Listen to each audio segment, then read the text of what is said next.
And all from Shirley Temple to Amy Semple is equally understood. Go out and try your luck, you may be Donald Duck. Hooray for Hollywood. Ladies and gentlemen, boys and girls, children of all ages, you are listening to a Radulich Broadcasting premiere podcast. Damn you, Hollywood. And here's your host, Robert Winfree. Yay! That is the most enthused any of us are going to be at all on this show when discussing this movie today. Yep, it all goes downhill from here. All right, as Mark just mentioned, I am Robert. It's just the two of us. We can stop sucking in our guts. If I might use the old cliche. I don't know about you, but I'm not wearing any pants. Film at 11. Well, no film, please. That's the great thing about recording audio from your home. Like, I assume you're pantsless. Pants are the devil. You know, the funny thing about that is I see, first of all, I feel like at this point, everybody has a podcast of some kind. It's like, this is a bubble that is now taking on gravitational proportions. It's gotten so big. Everybody has a podcast. Some people have multiple.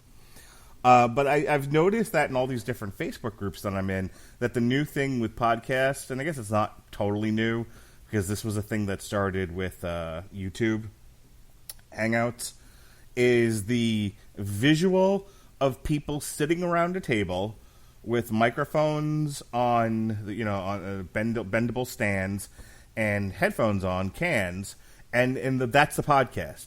It's a video of them talking, and I always thought, like, because people have said, like, why don't you do more YouTube? Why don't you do? First of all, nobody needs to know. Nobody needs to see me talking. If you're not getting it, audio, from the audio, then you're not getting it. No one needs to see, big Skype close up of me and Robert and Jesse and everybody else that we deal with. This is an audio medium, so I don't know what is to be gained by the visual of people just sitting around a table talking into microphones.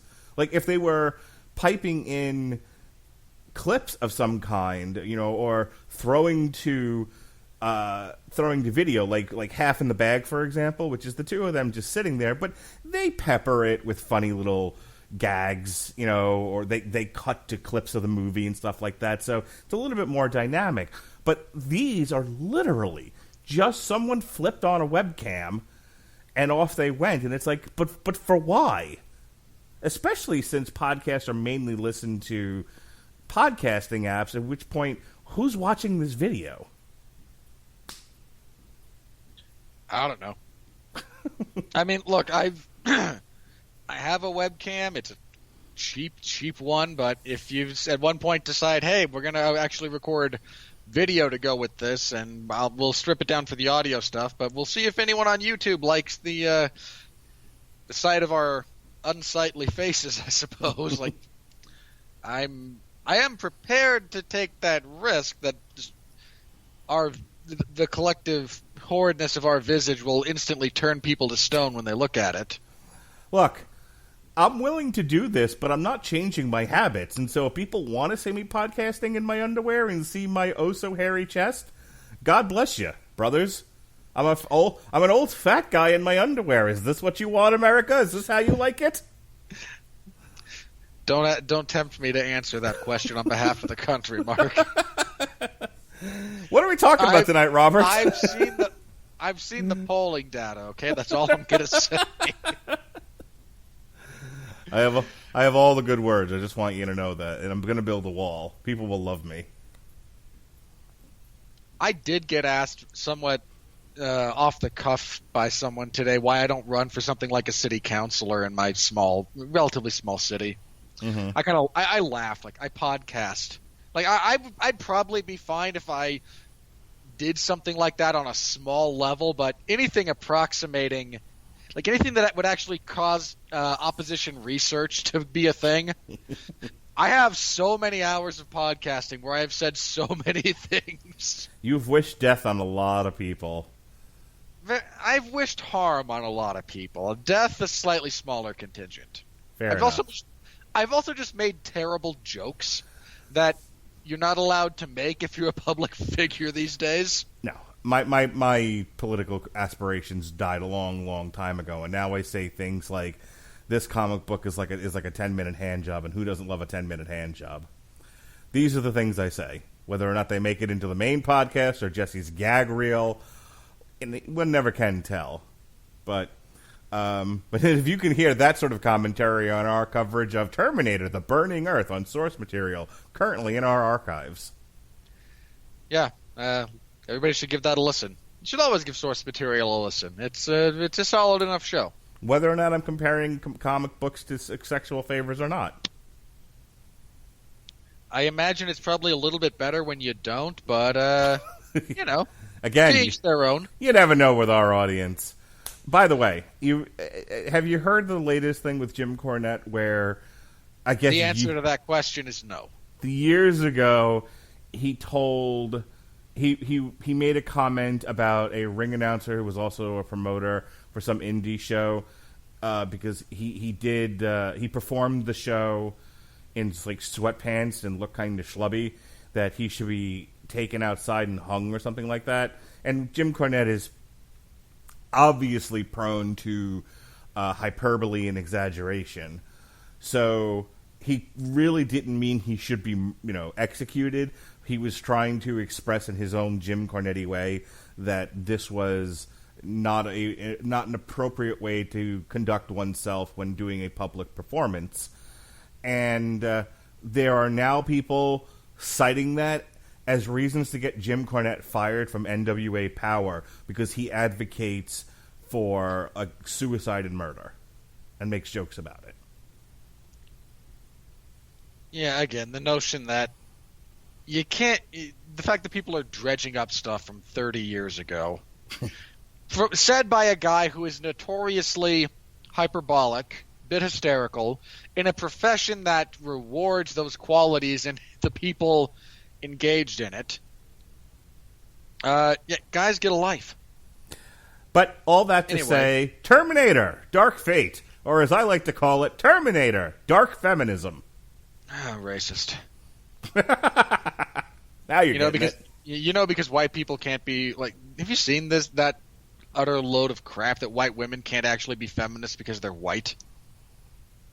Is that where we are now? Because I was again, like, I'm not saying this is the mainstream position of the feminist movement, but it's there. I was just wondering when we were going to get to that part of the book. What book? The book of stupid left-leaning opinions.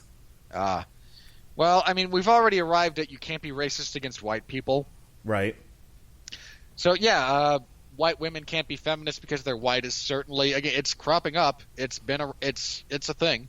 My favorite chapter concerning what women can and can't be is you can't be a feminist and a stay-at-home mom. I thought that was a fun one. That was a fun read. But, yeah, I figured eventually we were going to get to white women can't be feminists because of white privilege. Yeah, that kind of been there for a while, actually. But, yeah. The world's a depressing place. Speaking of depressing, Terminator Dark Fate. What a segue. It's the best one we're going to get. All right. This movie is, for those unfamiliar with the franchise... Hot garbage? Yeah, it's kind of there. Look, I'd rather watch this than Genesis. I think that's a fair thing to say. I would probably rather watch this. I would rather watch this than Salvation. Well, sure. I would rather get hit in the fucking balls with a mallet than watch Salvation. What's the mallet made out of? I'm rather partial to my testicles, is all I'm saying. Well, I don't want to not have testicles. I guess... I mean, if you're really going to be picayune about it, I guess what I'm trying to tell you is I would rather feel intense pain for a short burst of time than have to sit through 2 hours of Salvation. Yeah, I'd take a kick in the crotch by the average person. Sure, that's fair. I'm not entirely sure how I would relate this to Terminator 3. See, Terminator 3 is rock stupid, But it's a fun ride, and Nick Stahl and Claire Danes are trying their level best with the material they're given. And there's a really funny scene where the female Terminator fights Arnold in a bathroom and goes headfirst into a toilet, which made a lot of the, at that time, though this wasn't really a thing at that point, woke reviewers clutch their pearls. My other really favorite thing, and I was just reminded of this in a video I saw recently concerning the Terminator franchise, was the robot sitting in a car and looking at a picture of a model on a billboard and augmenting her boobs. She wants bigger boobs. So she just does it with her liquid metal nanites, whatever the stupid thing it was. Perfect. Terminator 3, Rise of the Machines. Awesome. Heads going into toilets and female robots augmenting tits. Everything that I love about the Terminator franchise. I will say this about Terminator 3. It's got enough tongue-in-cheek stuff to make it kind of enjoyable. Sure. I mean, I did say it was rock stupid, but it's still a fun ride. And probably where the whole franchise should have just come to an end. Yeah. I mean, look, it should have ended after 2. Let's be very, very clear about this. I mean, just as an aside, I liked the idea of, and this movie deals with this too in a different way, but this idea of no matter what we do, no matter how many cockamamie plans we have to stop Skynet, there's always going to be man's desire to create an AI and then the AI's ability to become self-aware and realize humanity is a plague and wipe it out. There's no getting around it. It is a universal constant. And in terms of the narrative, it just became a thing of, well, let's just get there already and deal with it. And they did. And unfortunately, the movie in question that tried to deal with it had a hack of a director, a star that didn't want to be there. Nick Stahl? No. I mean, when I say that actually dealt with it, I mean Salvation, because that actually deals with the Oh, yeah. Okay, well, that's a whole other thing. Because, here's the thing. What I was trying to say was, it should have ended with 3, and that should have been the end of the franchise, and no more movies after that. But if you're going to continue the Terminator franchise, the constant the constant structure of machine sends other machine back to be a horror monster, 2 hours of running from said machine, that needed to just go away. And what we needed was like Platoon in the future. Yeah, we needed the actual war against the machines. Right, which they tried to deal with, but then they cocked it all up. Yeah, again, let me say this about Salvation. Again, you have a terrible director. McG is a terrible director. He should stick to only Charlie's Angels movies. No, he's only even batting 500 on those. Like he's not good. He sucks. I kind of hate most of what he does. He's terrible. I would not object to him being run over by a moderately fast-paced horse. What would you rather do? Cover a McG marathon via podcast, or a watch-along for bare-knuckle boxing? Oh. And there is no third option to walk out in traffic. I'd walk into traffic. There's no third option. If you made me do one of those... This is tough because, again, McG has mostly terrible movies, but there's a handful of instances in there of movies that I can enjoy for a variety of different reasons. The bare-knuckle event would be shorter. I don't know. Those are both just such terrible options. Anyway. So the point I was getting at is Terminator Salvation again. You have a terrible director, a star in Christian Bale that doesn't really want to be there, a genuinely good twist ending that was spoiled and therefore they rewrote the ending. And look, the overall production of Terminator Salvation was only slightly less troubled than Apocalypse Now. And unfortunately, after that debacle, they put it on the shelf and then just said, hey, let's try a soulless remake of better material. And then they put that on the shelf again and then said, hey, let's do another soulless remake of better material, but hear me out this time. Women. And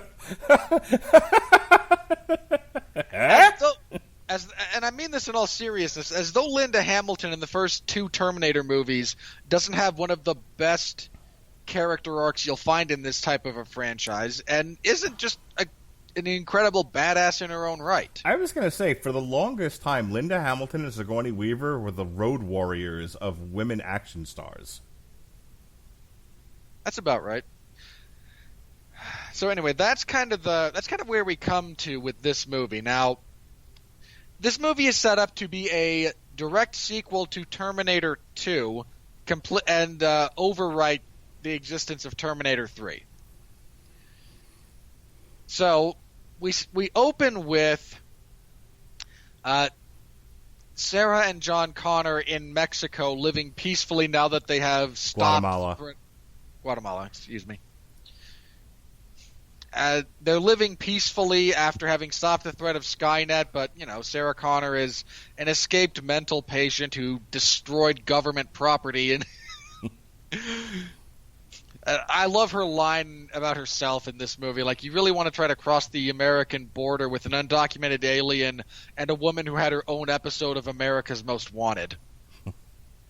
I'm wanted in a few states, 50 of them to be exact.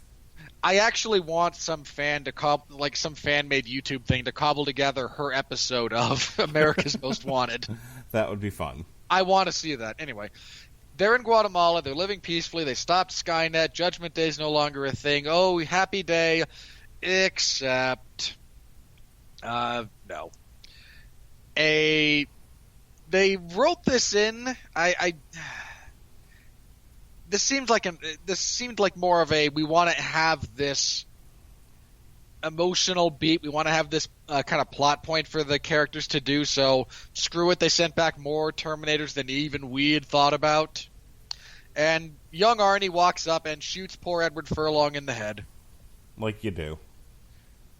I thought he was dead. Like Edward Furlong. I thought he was one of those child actors who, coked out and committed suicide like so many of them tragically do. Well, you're half right. He definitely coked out, and his soul is dead, but the body still walks around like a zombie. He's still alive, and he's in a band, apparently, some kind of musician. Yeah, my exact words were, he coked out and his soul died, but the body is animate. Fair enough. That does describe the majority of musicians. So he's dead. She is left, distraught with her dead son. We flash forward 22 years later, where a couple of people are thrown backwards through time, like you do with the Terminator franchise. We meet Grace, who is a cybernetically enhanced human. Would have made more sense if they just had her be a reprogrammed Terminator, in all honesty, because that's what she does. They never really do anything with the fact that, well, she's actually kind of human apart from the opening bit. And the Rev 9. Not sure what that's supposed to be shorthand for, but that's okay. It's shorthand for cool name. Except it's not. Which is the latest iteration of Terminator-esque machine to be sent back in time to kill someone important. The gimmick with this one is much like the TX from Terminator 3, or their version of Machine John Connor from Terminator Genesis, about which the less said the better, in all honesty. But it's again an endoskeletal structure with liquid metal coating. And the big thing here is his liquid metal coating can be shed completely to form a second semi-autonomous body. So it's 2 for the price of 1. Buy one, get one free. We're clearly not going out of business. So the Rev 9 shows up, and he is there to murder Danella Ramos. Some things happen. They wind up running. Our first big encounter is they work at a factory in Mexico. Get it? Because all the jobs are going to Mexico. And even though all the poor Mexicans working in factories are being replaced by machines, oh, the world, it falls apart. The Rev 9 shows up. Grace shows up. They fight. They try to escape. Danny's father is killed by the Rev 9 earlier off screen. He then kills her brother with a car. And before the Rev 9 is able to kill either Grace or Danny, Sarah Connor shows up and shoots it off of a cliff. Tries to blow it up. They steal her car. She chases them down because it's her car.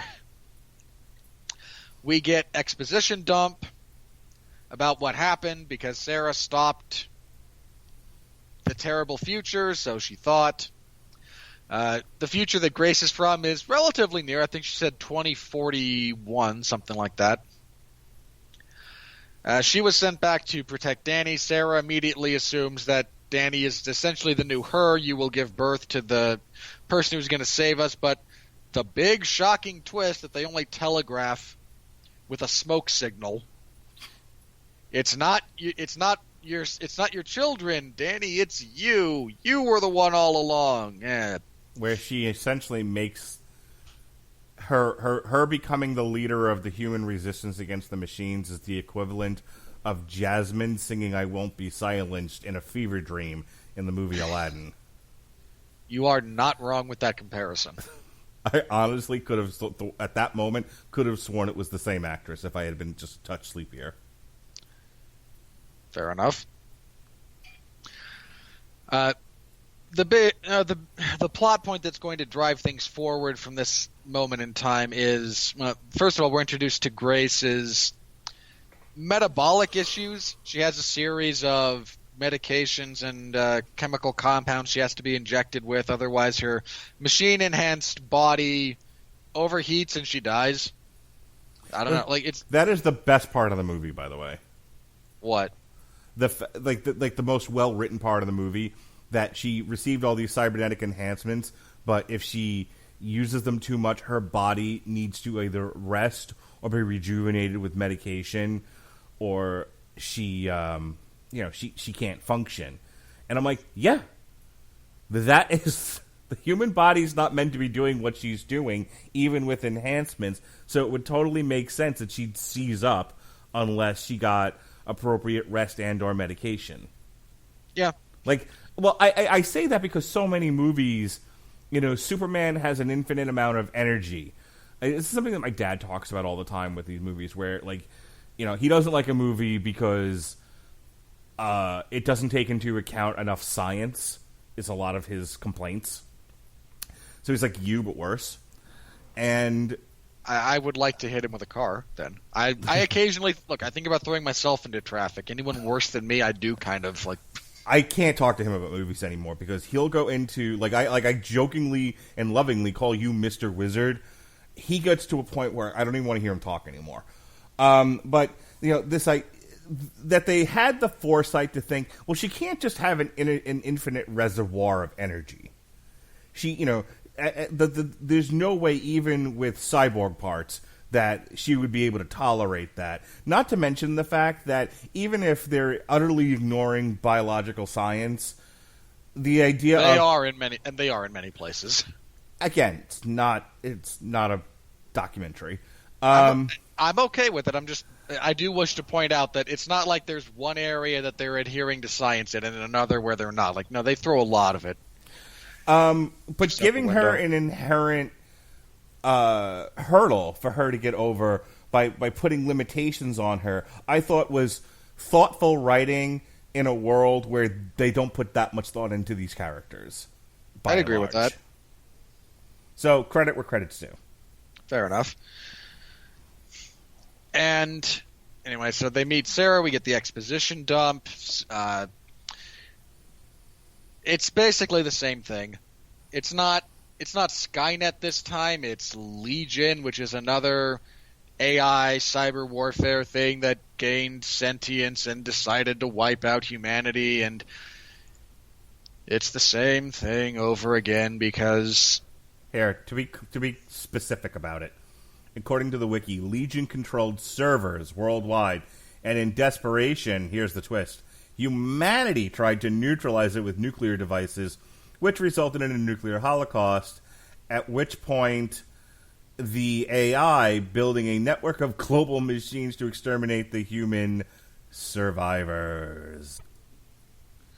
Because, of course, in the future, there's no access to any sort of other controlled electromagnetic pulse that would inhibit the growth of this particular AI, except for nuclear devices, apart from, oh, wait, the stuff we're going to see later, because continuity. Yay. No, nobody... unplugging things doesn't work in the future. Yeah, because still no idea how computers actually work. Just none. Zero. All right, so yeah, the nukes were a response by the humans to try and corral this thing. Didn't work. People, like they do when things went down, and then our Lord and Savior Danny showed up and inspired a nation to rise against the imperial... sorry, I might be confusing my movies here. She kind of inspires and organizes, and I'll yell about that later. And now Grace is sent back in time to, stop them from killing her.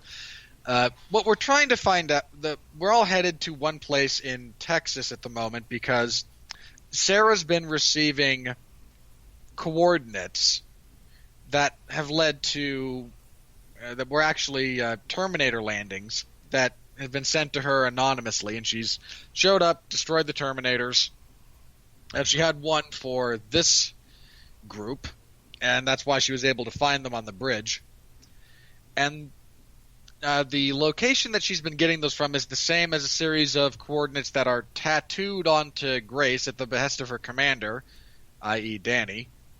So now they're heading to a place outside Laredo, Texas, to try and get help or answers or both. They try to cross the border illegally. They are spotted via a drone that's being controlled by the Rev-9 because something about the liquid metal / carbon nanofiber he's made of, I'm guessing, allows him to directly interface with electronic equipment for reasons of plot convenience. He tips off the Border Patrol, who show up and arrest everyone. He tries to fly a drone into Danny, unsuccessfully. They go to a detainee center because Border Patrol is bad. Clearly, whoever wrote that scene was just like, "Oh man, we have to do this. This is all over the news." Ugh, terrible. The Rev-9 shows up, causes havoc and chaos. Our protagonists barely escape, but do.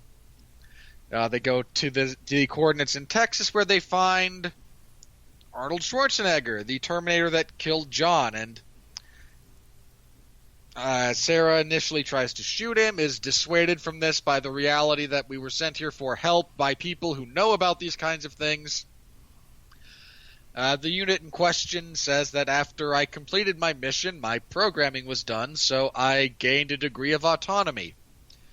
I tried to integrate into society. I saved this woman and her small child from her abusive husband, and became married and raised this kid. And he actually tells Sarah, as I've raised my own son, I came to understand what it was I took from you. And I'm kind of sorry about that.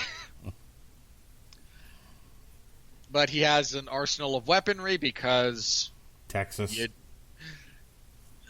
His first explanation was better. I still, even with the destruction of Skynet, I calculated a 27% chance that humanity would develop a malicious AI that would result in essentially the same future, and I would be prepared. And this is Texas. During our very brief stay here, this is when Danny gets heavy weapons training, because shooting a gun once or twice is clearly all you need to manage a variety of heavy weaponry. Ugh. No respect. But he's able to But he's able to provide some weaponry. He sends his family off, saying goodbye to them. Agrees to help them deal with the Rev 9 by actually killing it, because running from it is it's a finite plan that will eventually fail. You can only run from something like this for so long.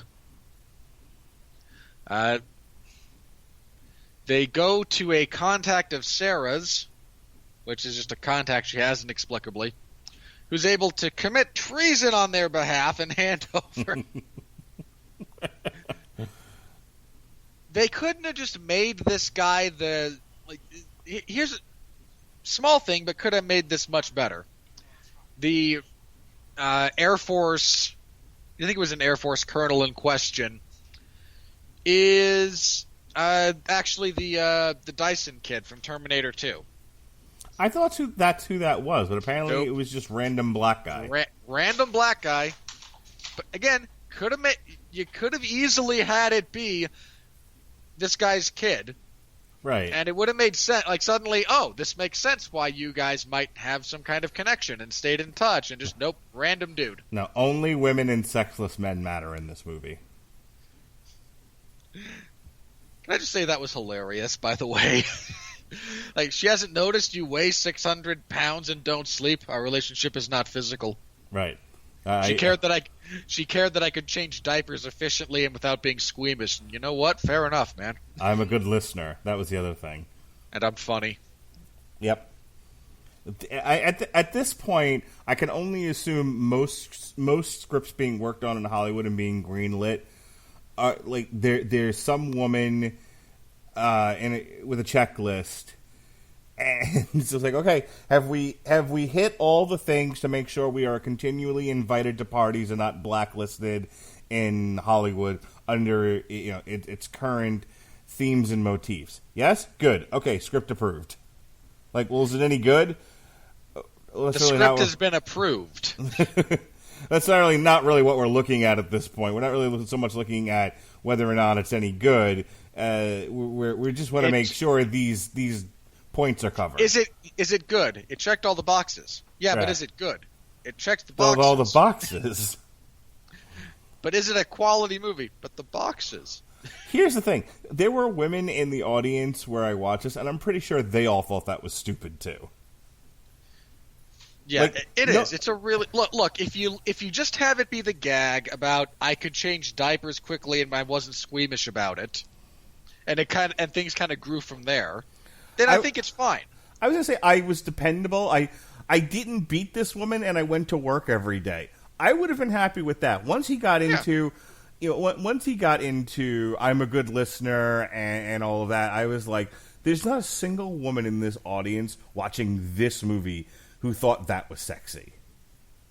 Okay, those women didn't go see this fucking movie and aren't going to. No, that's very true. I mean, but that's the insulting thing about it. It is. Feminism by patronage isn't real feminism.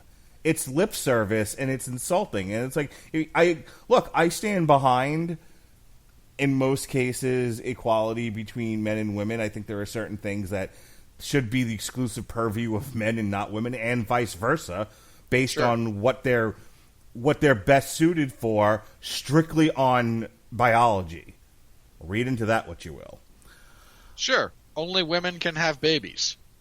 Yes, I think controversial thing to say in 2019. Apparently, you fucking woman hater, you. No. This would actually be transphobic in this case. I really don't think women belong on the front lines of war. Again, and this isn't really the place to hash that out, but just as a comparison. But what I'm saying is, there's a conversation to be had about where should there be equity between men and women, and I think it's a conversation worth having, and I think women are worthy of being treated as equals in most cases. Sure. But movies like this don't serve that purpose really well. It makes it seem It makes it seem like you're just patting women on the head, telling them what you think they want to hear. It also assumes all women are the same. I will tell you right now that my wife and Rush Limbaugh both landed kind of in the same place in terms of attractiveness to men. You know, Rush Limbaugh cited an article or a study or something like that. I've talked about this on air before, where, you know, metrosexual men were a turnoff to most women despite the media telling you otherwise. Because, like, men have, like, natural, I think it was like pheromones or something like that. And, like, he kind of summed it up in a very colloquial way. He was like, women say, give me the man who stinks. That's what they're really attracted to, not this image that Hollywood's putting out there. And my wife will be the one that tells you, she's like, yeah, I didn't want, and this is, again, a personal thing, but she's like, I don't want, like, the pretty boy. I want, you know, XYZ. And some women do. There are definitely some women who, you know, run towards one thing, other women who run towards another. And that's the point, though, is to say, oh, well, this woman, and then there's this checklist of things he just rattles off, and it's meant to be funny. I get that. It's meant to be tongue-in-cheek. But behind it is this idea of this is all women want out of men. This movie's not smart enough to be tongue-in-cheek. This is all women want out of men. Reliability, dependability, and keep your penis to yourself. Hollywood 2019. That does seem to be a fairly common theme. So anyway, they head off to meet up with this colonel to acquire an EMP device that they could use to fry the neural network of the Rev 9. This goes badly. The Rev 9 shows up. They fight. The EMP is destroyed in the process. They make a getaway to the Air Force Base where they commandeer a C-5 Galaxy, which is a heck of a plane anyway. They wind up in the air trying to figure out what to do next. Danny gives another speech because that's what she does. The Rev 9 shows up again, forces a mid-air collision of aircraft of that size. Planes crash, everyone survives. They land near a dam. More somewhat action set pieces. They wind up in the inner workings of the dam. The Rev 9 shows up. They fight it again. This time they're able to shove it into a turbine that was so horribly exposed it would not have actually been functional. But they shove it into a turbine. Turbine explodes. We still haven't actually killed it yet. Meanwhile, Grace has revealed that the power source with powering her augmented body could be damaged and used as an EMP. Never mind that you're in a hydroelectric dam. I have to say this because here's my Mr. Wizard thing for the moment. Okay, I'm only going to throw the one at this. Do you know how electricity is generated? Is that a rhetorical question? No. I'm asking you specifically if you happen to know, answering on behalf of the audience. No. Okay. The fundamental methodology by which electricity is generated involves spinning like a highly conductive metal, usually copper, around a magnet. We don't still fully understand the relationship between electricity and magnetism. We know they're connected. We don't know how. But point being, you have a magnet. You spin all of these wires around the magnet at a high speed, and again, there's elements of the physics I don't know, but I know that's the fundamentals of it. You spin the turbine. The turbine is, again, these like copper wires surrounded by material, spinning around magnets, and the end result will produce an electrical charge, which is then siphoned off through wires, and the rest of it. You can all look this up. Do you know what an electromagnetic pulse is? It is the discharge. The reason they're always associated with nuclear weaponry is the sheer force of a nuclear detonation does give off a tremendous EMP. But most electronics have an EMP. They're just smaller. There's a reason you don't take a powerful magnet running down the side of your computer. So here you have an actual facility designed to generate electrical power with all the stuff necessary to manufacture a lower level EMP necessary to fry this thing, and instead we're ignoring the actual science and physics of how computers interact with magnetism and wattage and electricity and amps in favor of a woman shoving her fist into another woman and extracting a power source. Might I also add magnets? How the fuck do they work? I appreciate you, Jesse Pinkman. And I only bring that up because having, Grace's mechanics go a little bit haywire around the turbines, or, ditto the Carl, the name that the T-1000, the Terminator unit has taken, you could actually have a pretty fun strategic battle between them and the Rev-9 as they're trying to avoid these things that are causing haywire with their internal circuitry. And maybe one of them's more resistant than the other, and the Rev-9 can send its liquid part component into places that its physical one can't get, because that's not a neural linked. That thing is just, again, liquid metal or whatever it happens to be. There's things they could have done, and instead they ignored it all. And that just made me sad. It just really, really made me sad. Anyway, Danny is able to eventually best the Rev-9 by jamming this power source into its face after the liquid component is destroyed in the turbine explosion. Carl shows up, stops it from killing Danny, and throws himself and it down a deep, dark hole before the EMP actually goes off. Also, EMPs go...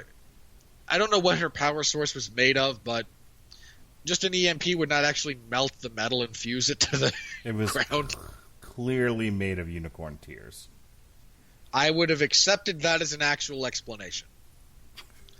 But the last thing he does, he looks up at Sarah Connor, who is standing with Danny over the pit, and says once again, for John, which is how he had signed all of his texts to her, as kind of a way to try and make amends and to try and, again, make right what he had done.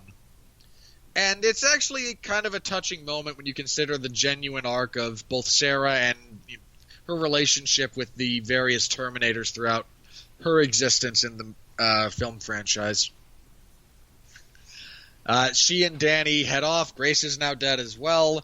They see the current Grace being a happy-go-lucky teenager, and Danny swears that she will not have Grace die for her again. Sarah then just says, well, if that's the case, you're really going to have to be prepared for the unknown nature of the future, and they drive off back in a Jeep along a highway, and the credits roll, and the credits roll as do my eyes. Okay, we went down a couple of rabbit holes there, but where do you want to start kind of unpacking this? All right, let me first say that I think the trick with this show is separating opinion and personal enjoyment from craft. And I know we've said that a bunch, but it really bears repeating with this movie. Because, as I told Robert, I personally enjoyed watching this, but I am known for liking stupid shit. This was stupid shit. For a lot of different reasons. It's more or less competently made stupid shit, but it's still stupid. It's most look. I don't think Tim Means Miller is a good director. He's gonna get a lot of play because he's the one that did the Deadpool movies, and for the record, I don't think the Deadpool movies are good movies. This is not a guy who can put together a compelling action sequence to save his life. That's actually a pretty good place to start with this, because here's the thing. The first half of this movie is actually pretty good, pretty solid, if you can divorce yourself from the fact that it is basically a it is a surface level pro-feminist Terminator remake of Terminator 2. if you can kind of just get away from all of that and be like, I don't care about the movie's internal politics. I don't care what it represents. It's been so long since I've seen Terminator 2. I really don't give a shit about that movie anymore either. So I spent my $10. I just want a 2-hour pleasurable experience. Well, the first half of this movie succeeds pretty well. You have okay. It opens. I can see it. It opens up with a really cool sequence of Terminator sort of storming the beach and and shooting its way through humanity.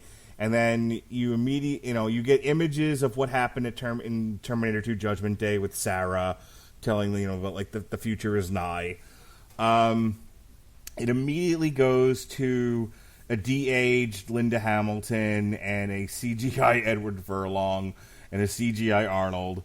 And it's a good gut punch to start off with that. Everything I really, again, like I was kind of wondering when they had given us the setup of, Sarah's still out there and she's going to be an integral part of this. Like, okay, so what's John doing? Right. Did not really see that. I expected him to maybe be off doing a similar. He's fighting Terminators in his own way. They had a falling out after they stopped Judgment Day. She can't quite get over the paranoia, and he's like, I'd just kind of like to live my life a little bit. I didn't see him getting murdered by a Terminator. That came a little bit out of left field. I was suspicious that he might be dead. Like, he's no longer any number of ways he could have died. Well, yeah, I kind of think he, in my mind, maybe kind of semi-romantically, he couldn't live with the idea of him not being an important person.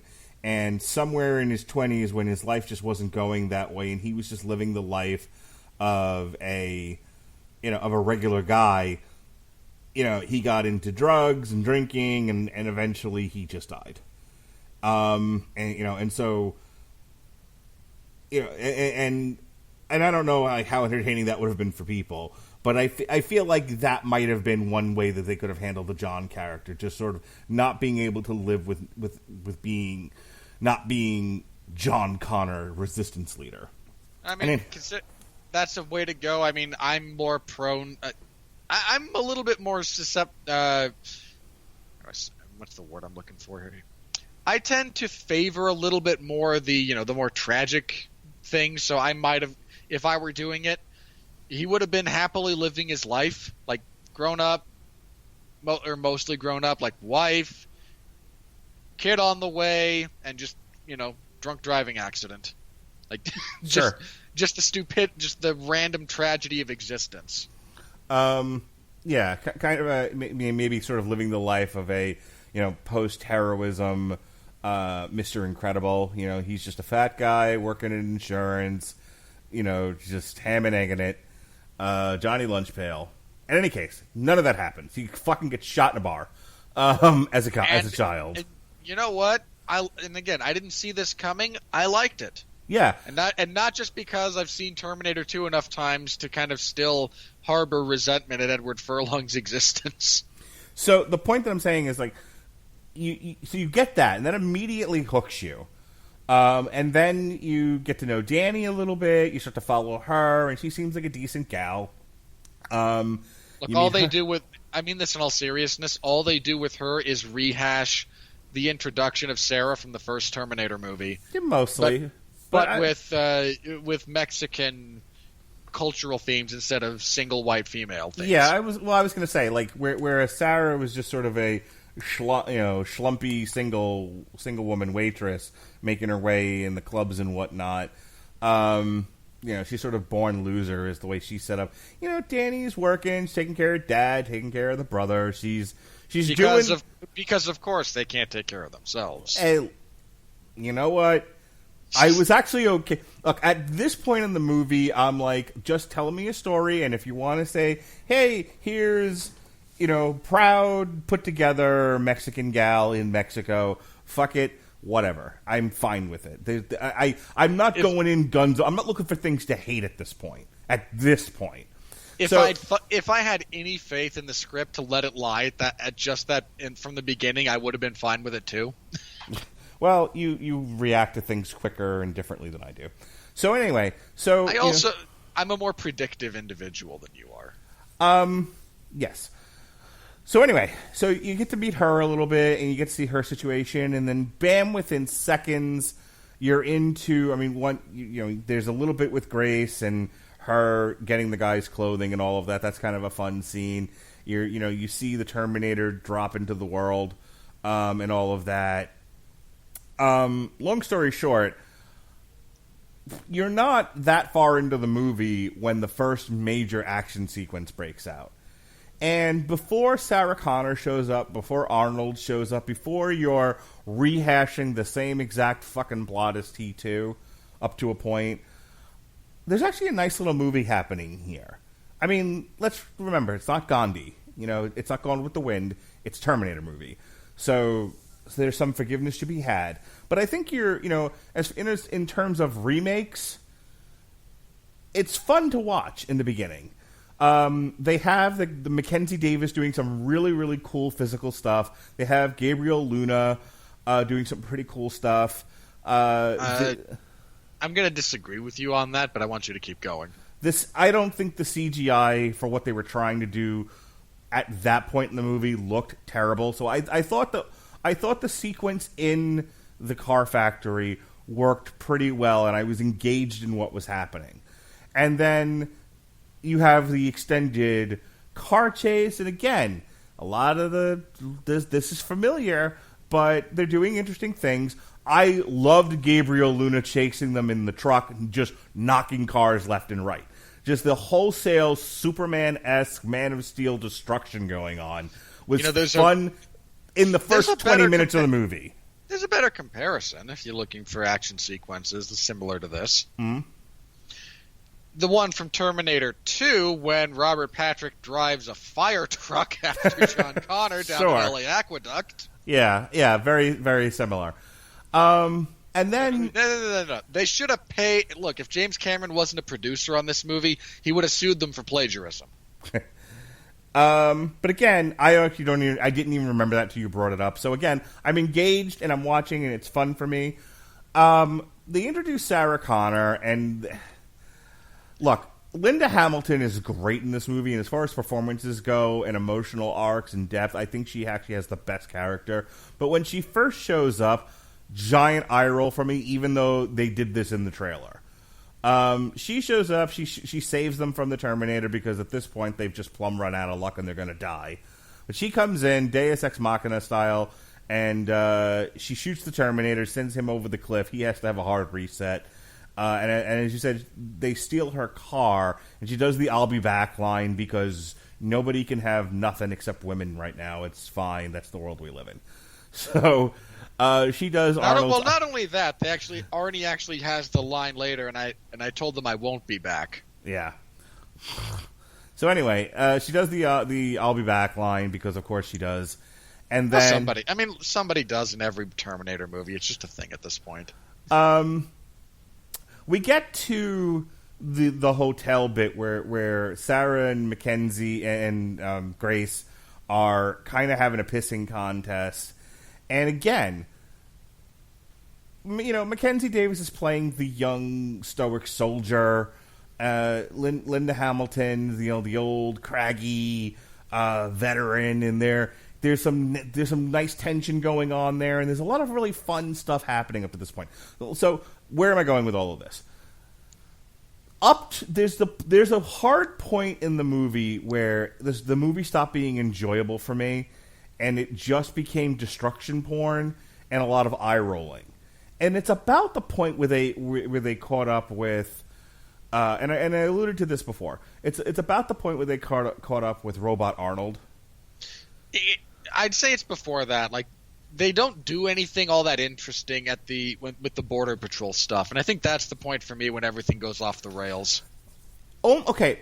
My only issue with the Border Patrol stuff was they're sitting around and this is clearly, like, there's not an agenda as such with this movie. There is a bunch of checkboxes, and they were like, we need a scene that puts them in jeopardy.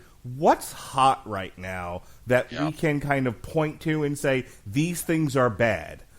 Like, if this were the 90s, it would have been they're in an LA police station.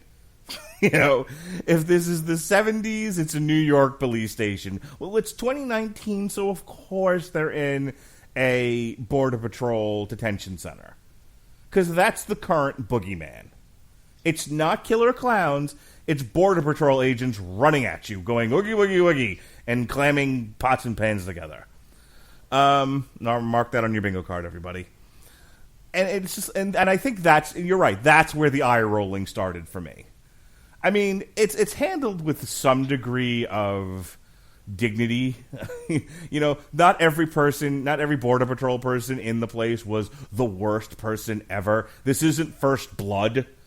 You know, make sure you get behind the ears. You know, there's none of that going on. Look, the only somewhat likable cop they present in First Blood is David Caruso, and I do wish Rambo would have killed him, because then I could have avoided CSI Miami. That being said, you know, they at least do a fairly passable job of, and this is true, you're going to, you know, if at worst you're getting somebody who's sort of passively disinterested in your problems and is just doing their job like a robot, that's kind of true, and I'm okay with that. Yeah, I mean, in all seriousness, if you're in that position, and one of your detainees says, "No, I'm being chased by a killer robot." Yeah, I mean, someone's calling medical to get you a Haldol shot. Like, it is less believable for them to actually take you at face value than to just roll their eyes. Right? No, totally. That's what I'm saying. Like she's the worst, and she's not bad at all. So that particular Border Patrol agent. So I'm kind of fine with all of that. Like I said, there was no let's get him behind the ears. No one got taken into a corner and beaten and raped or anything like that. Like, this wasn't the worst Border Patrol detention center on the face of the earth. So, but just the fact that that's where they chose to set that particular point in the movie was a giant eye roll for me. But it was like, let me take a deep breath. It's 2019. It checked a box. It's relative to the time. There's always some kind of scene along those same lines in movies like this. Right. They're just they're just checking a box. Right. So it's still stupid. Even if you gave them the benefit of the doubt and they were like, well, let's just pick let's pick a setting that's relative to the time we're in. Okay, they're not wrong. It's not wrong to do it. It just because what immediately then, and this is the point, what immediately then follows is the bit with Arnold where they're like, fucking, you know, I changed diapers and I'm funny and we don't have sex, and it's like, all right, you're clearly pandering to the audience you think is like. The marketing for this and the kind of the thought behind it is, well, what if we do a female-centric one, and we'll expand our audience and we'll make a lot of money because a lot of women will come out and see this. And it's like there's a segment of the population of women that enjoy big-time action movies, but this really isn't their jam, by and large. Let me say something controversial about this. Mm-hmm. More women like movies like Commando than like movies like Dark Fate. Like, this is something that I will never for the life of me understand about market research or people who say stupid crap like this. Plenty of women love the big, stupid, testosterone-fueled Sylvester Stallone, Arnold Schwarzenegger action movie. Those movies don't make gobs of money because men see them ad nauseum. Plenty of women see those movies. I was going to say, Chris Hemsworth. My wife doesn't give a fuck or shit about the Marvel movies, by and large. But she wanted to go see Thor's because, and this is a quote, Chris Hemsworth is a pretty man. Yeah, he is. But that's my point, and that's your point. Like, the notion that, well, for women to enjoy an action movie, it must be starring women, about women, and try everything to try to emasculate the image of masculinity is a profoundly inaccurate sentiment that only serves to alienate about 50% of the 50% of the audience you're trying to reach. And for further clarification, see the Ghostbusters 2016 fiasco. Ugh. Or don't. In fact, please don't. No, just the fiasco, not the movie. Okay. But okay. The fiasco, sure. The film, no. But that's the point. Is it's like, let's do a Ghostbusters movie with all women because we want to build that audience. It's like if any of them were, do you think women didn't see and enjoy the first Ghostbusters? Like that, I mean, to think that there's only it's a very small niche audience of extremely liberal women that only go see things that have women in positive lead roles. The rest of fucking humanity just wants to see a good movie, and they're not necessarily, they're a lot of people are kind of tied to their gender stereotypes. Believe it or not, and I don't know if stereotypes is the best word for what I'm looking for here. Gender roles. They like seeing men do a thing. They like seeing women do the other thing that women, that they're known for. And there's nothing wrong with that. But you have this mentality now in Hollywood, and in other sectors of popular society where it's like, no. Women need to be at the head of everything because this is reparations for how women have been treated over time. And it's like, yeah, but you're talking about a very niche group of people who think that way. Everybody else is like, I just want to see Jason Momoa take his shirt off. Like, Aquaman made $1 billion largely on the strength of Jason Momoa looks awesome with no shirt on. I'm not entirely sure that's true. He doesn't. Okay, to you. No, I might argue objectively, actually. I mean, look, does he look better with his shirt off than I do? Sure, probably. I think you're being very picayune and running away from the larger point of many women like Jason Momoa think Jason Momoa is attractive and went to see Aquaman because of it. Sure, that's the thing. And plenty of men went to see Aquaman because comic book movies. And I mean, look, I didn't like the movie, but so back to Terminator, like this. If you have an idea that mandates that you have a bunch of lead women, that's fine. I'm really fine with that. I think people have heard this podcast enough to know I'm not one of the people going, fuck Rey from Star Wars, fuck women in general. I don't like them. You can only make movies like. Did you see the trailer for Like a Boss, by the way? I have seen it in the past, yes. Robin Byrne, Tiffany Haddish, your favorite actress, and I'm not even aware of who she is. And Selma Hayek. You know what I'm talking about? I've seen. I believe I have seen the trailer in question. Okay. Yes. I only bring that up because I think if you gave a woman a choice between the average woman a choice between Like a Boss and Terminator: Dark Fate, they'd go see Like a Boss. That's probably true. Statistically, that's almost certainly true. So, you're running against sort of a natural audience because again, just like Ghostbusters, and ticket sales have bore this out. This isn't me just women hating and speculating. This movie is fucking bombing. So, letting go of the fact that this franchise is fucked 8 ways from Sunday to begin with. Forgetting about that for a second. You put out a movie with the possible exception of Linda Hamilton, with lead women roles in a movie that's largely attractive for men to watch, who have already said in a number of different franchises, in a number of different movies, this isn't what we want. Okay? And you're hoping to get women to come see this movie who have already said, in many cases, in many instances, this is not what we watch. But Mark, you don't understand. If it doesn't happen in either Los Angeles or New York, it doesn't happen at all. Yeah. Which is why Trump's going to get reelected again, and everyone will be surprised. But anyway. Look, the only people who are going to be surprised by this are those not paying attention. Which is going to be everybody but us. Look, you and I that was the funniest thing to me thinking back on our election coverage. Like, we start that and you go, given the way things are laid out, Trump could win. And I went, yeah, I don't know why this is surprising. So, Anyway, the movie kind of goes off a cliff for me at this point because here's the thing: with an action movie, and we talked about this with Hobbs and Shaw, being just a really great example of this. You have a choice in a 2-hour action movie. You either have to make the set pieces sort of integral to the storyline, or you have to make them over the top, super interesting, like you're doing something with special effects that really stands out. Otherwise, it's just disaster porn. It's gonzo action porn, and it gets boring after a while. And that's what happened to me with the second half of this movie, to the point where I was just like, I just want this to be over. Well, I mean, in all fairness, that's what happened to me with the totality of Hobbs and Shaw.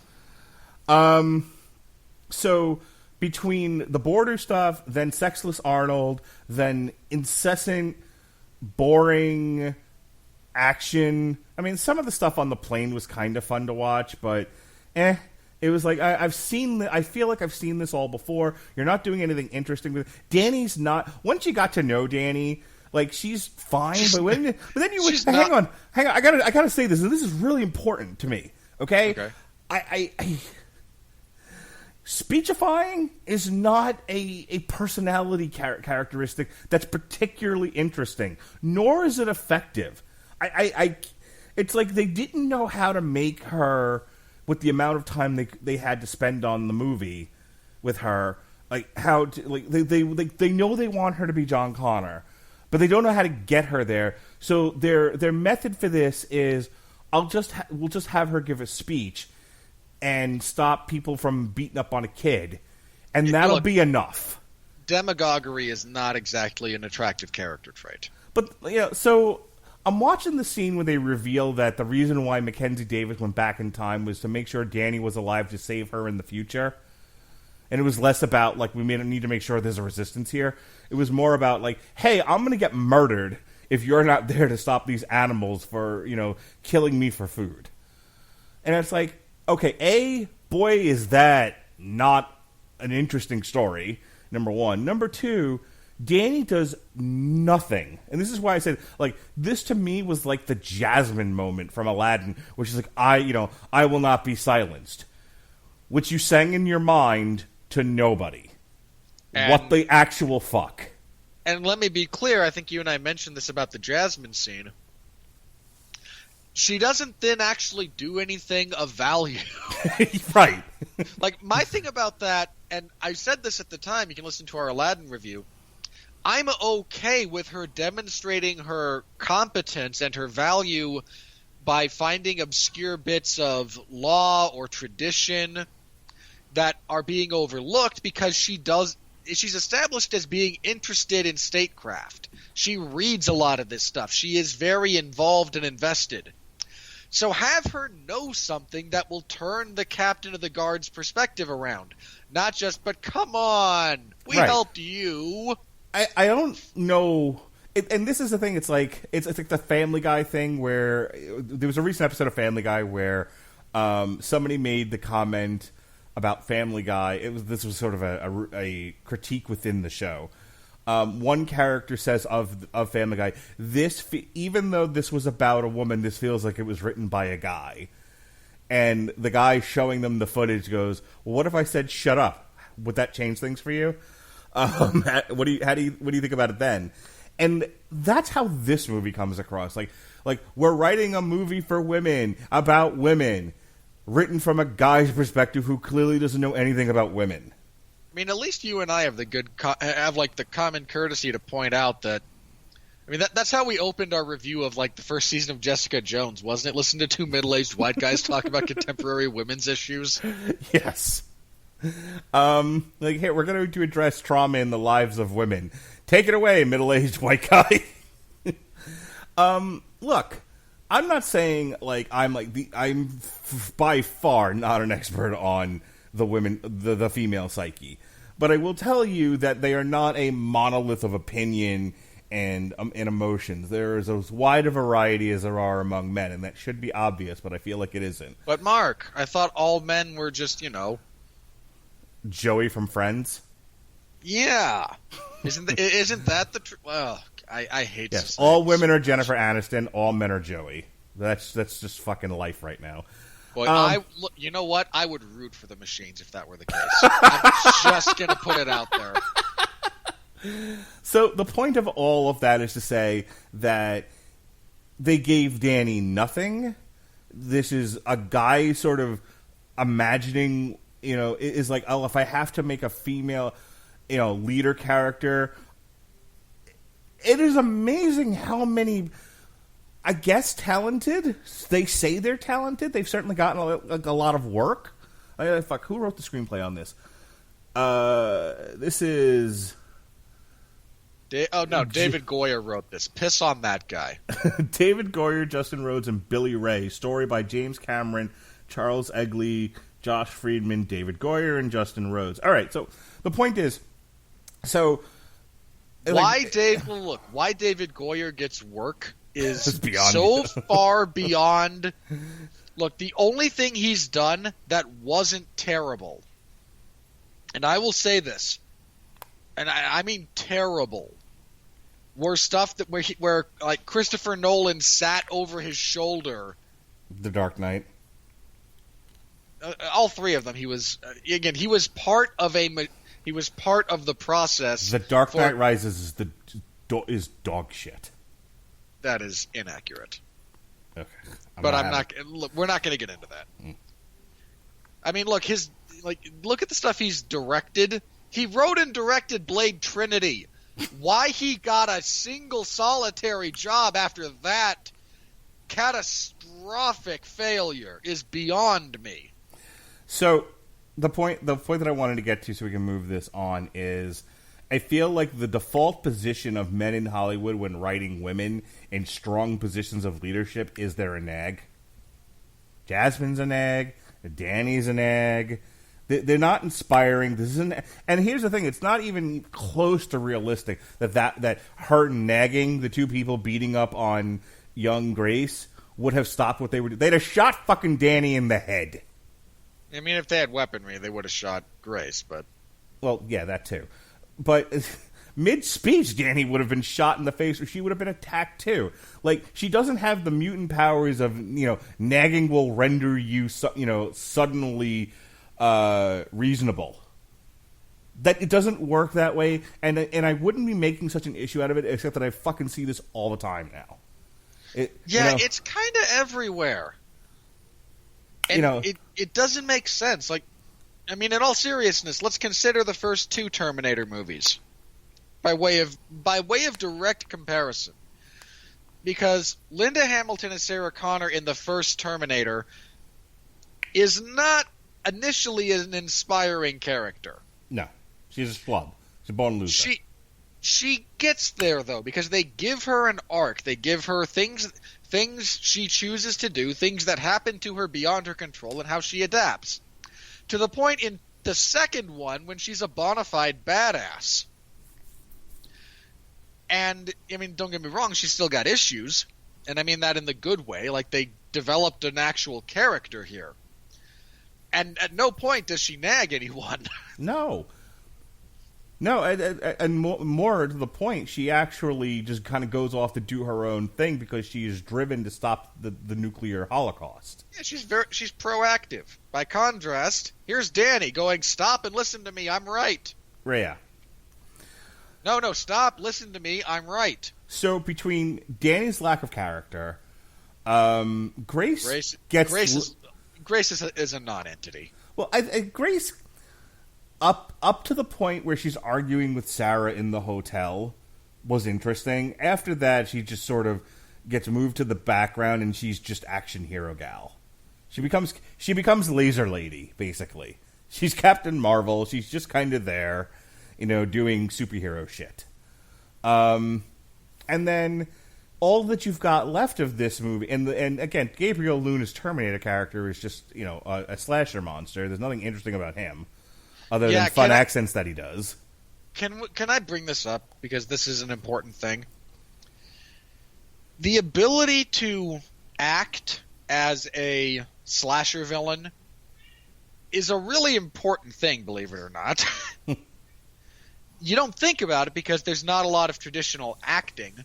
I mean, the guy who plays... And a lot of them are hiding behind masks. Yeah, and for some reason there's a giant crop of actors that has no idea what to do in front of a camera, but the camera can't see my face. I won't be able to make an 8x10 glossy out of this. Like, that's a thing, and it's stupid, but it is. The ability to act physically and have screen presence and a bit of charisma through a minimalist role is important. You've heard the story about how Arnie became the Terminator, right? Mm-hmm. I mean, James Cameron, he was initially pitched as being the hero, as being Kyle Reese. Right. To James Cameron. Cameron had seen some of his work and kind of went, I'll meet with him, but only so I can say no. And after the conversation, because Arnie spent most of the meeting talking about what he thought how he thought the machine should be portrayed, he said, no, I don't want you as Kyle, but I would love you as the Terminator. Right. And Robert Patrick in Terminator 2 has a tremendous amount of screen presence, despite being a more diminutive fellow, despite having few lines. I mean, again, there's not a lot of dialogue given to him, but he maximizes everything that he does get. Oh, Robert Patrick is fucking, he has got such screen presence, and he is scary with the little bit that he does. Like the bit where he kills the security guard. And, there's a creepiness about Robert Patrick that makes him one of the best horror villains of all time. Yeah, I mean, the first two Terminator movies really are, don't get me wrong, there's action to them, but the fundamental premises by which they operate are much more in the horror genre. Arnie is a physically imposing, unstoppable killing machine. Robert Patrick is the cerebral, sly-looking, you may not, again, doesn't look like a whole lot initially, serial killer. Yeah. And it works wonderfully. And sadly, there's an utter lack of understanding about what it takes to be a compelling Terminator villain that took place in 3 when they hired whatever model they did to do that. There really isn't any in... Look, the only villainy that goes on in 4 was Mick G and Christian Bale. And walk around sets and tear down your lights. That's the best part of Salvation. In all seriousness, him losing his mind at that guy is hilarious. Only because I mean, you almost kind of see his point, but he's so overreacting to everything. Right. It's and it's so funny because it goes on forever. The first few times he's just yelling, fuck at the guy and could you please pay attention to what you're doing? That's one thing. After the 20-minute mark, and he's repeating himself. It's okay, you're the crazy person. I mean, I have to imagine that there's a lot of yelling of profanity at people for screwing up shots on movie sets, and everyone just you get yelled at, you move on. But no, right. Christian Bale, man, could. And then you have poor Jason Clarke, who's not exactly the most charismatic of individuals to begin with. Given the role of John Connor as a robot in Genesis, and just none of that works. And now added to the pile of failed villainy in the franchise is Gabriel Luna in this role. I liked him, and I don't want to get into yet another argument over this is shit, this is great, welcome to the damn you Hollywood. But I liked him as Ghost Rider on Agents of S.H.I.E.L.D. Thought he was fine. I have not seen that. I deliberately avoid Agents of S.H.I.E.L.D. because I don't enjoy it, but I will take your word for it. His bit as Robbie Reyes seems to have been somewhat well received on a more universal scale than anything else. So I'll give him that. I don't think this was the right role for him. But he's a man. This is the only role they could have done if they weren't going to make jokes about him being impotent. They could have given this to what's-his-face, Machete. I think it would have worked just as well. Danny Trejo. Yeah, sure. Look, Danny Trejo's at least scary. Yes. I think if you really needed Mexican man because your hero is Mexican female and the first act takes place in Mexico, okay, there's plenty of really menacing-looking Mexican men out there that would have fit that role just fine. Not just Danny Trejo, but he's like the king of them. Well, I mean, if you wanted to go Spaniard instead of Mexican, you could go with, and I'm sure he could have done something with it. Crap, why is his name just Antonio Banderas could have done something with it. He's like super old though, isn't he?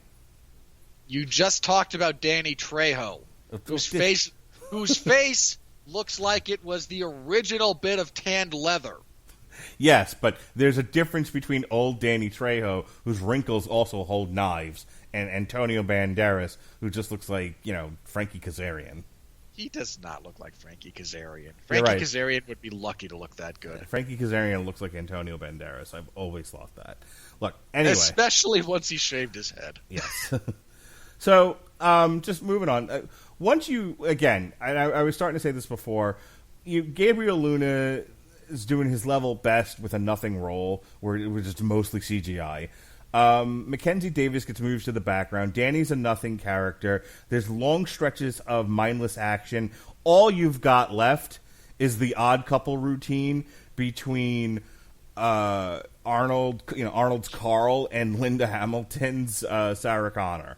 And there was some individual great performance work between those two interacting with each other. But that is literally the only thing that carries you through the second half of that movie. Yeah. And when they're not doing that, and that end sequence at the dam, I was over the movie at that point. And how they kill, like when killing. There's been some really ingenious ways they've killed the Terminators in these movies. Dipping the what do you call it? Killing the T-1000 with the liquid nitrogen. They didn't kill it with liquid. Well, I mean, they slowed it down with that. They didn't kill it with it. What did they do to him at the end? They threw him into a bunch of molten steel. Okay, yeah, that's right. And then, like, the ghost of all the people he killed came out of him. Kind of. Killing these things with lava, using the liquid nitrogen. This was pretty cool things that they've done. In this one, they shoved his head into a thing.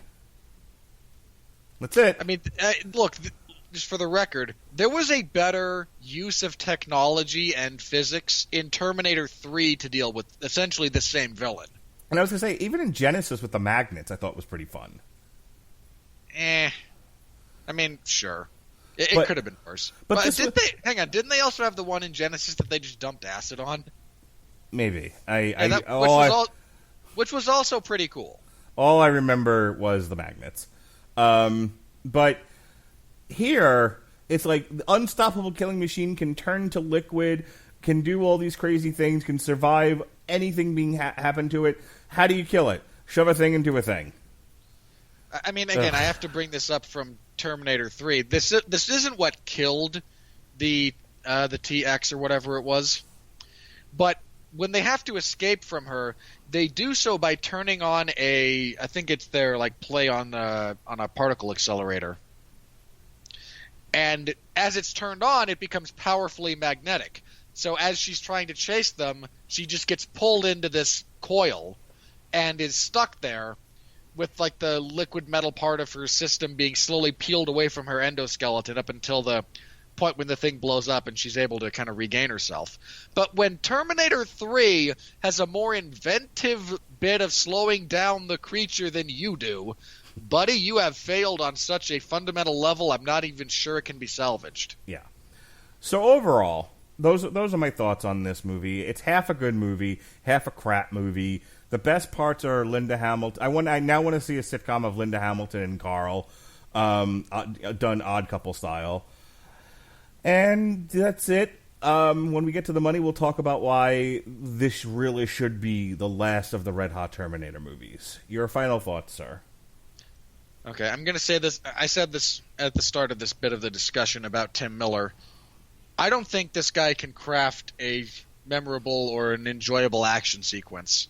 I just don't. I have seen nothing to indicate that he can.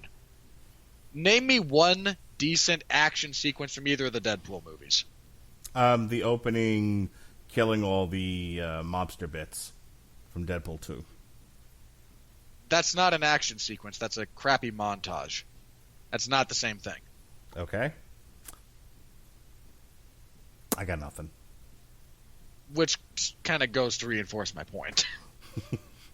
Like, I'm not saying he's a terrible director, because I'm not entirely sure that's an accurate assessment. I have not enjoyed his movies, but my enjoyment is not the same as them being bad. I don't think he really gets, again, big action set pieces. All the action sequences from Deadpool, the first one, were disappointing, and 2 of them were outright bad. I don't remember a single action scene. Okay, I remember one from Deadpool 2. And even that was kind of stupid. It's just, hey, this is how luck works in the midst of catastrophe. And it's not, again, it's barely memorable and doesn't serve to do anything other than, hey, this is how luck works in catastrophe. Like, I don't think this guy has a gift for action. I just don't. Here, none of these action sequences are all that good. I mean, even the best of them are utterly forgettable. Again, Danny is such a non-entity as a character that one wonders that the not yet even conceived John Connor wasn't a more worthy addition to the narrative. The notion of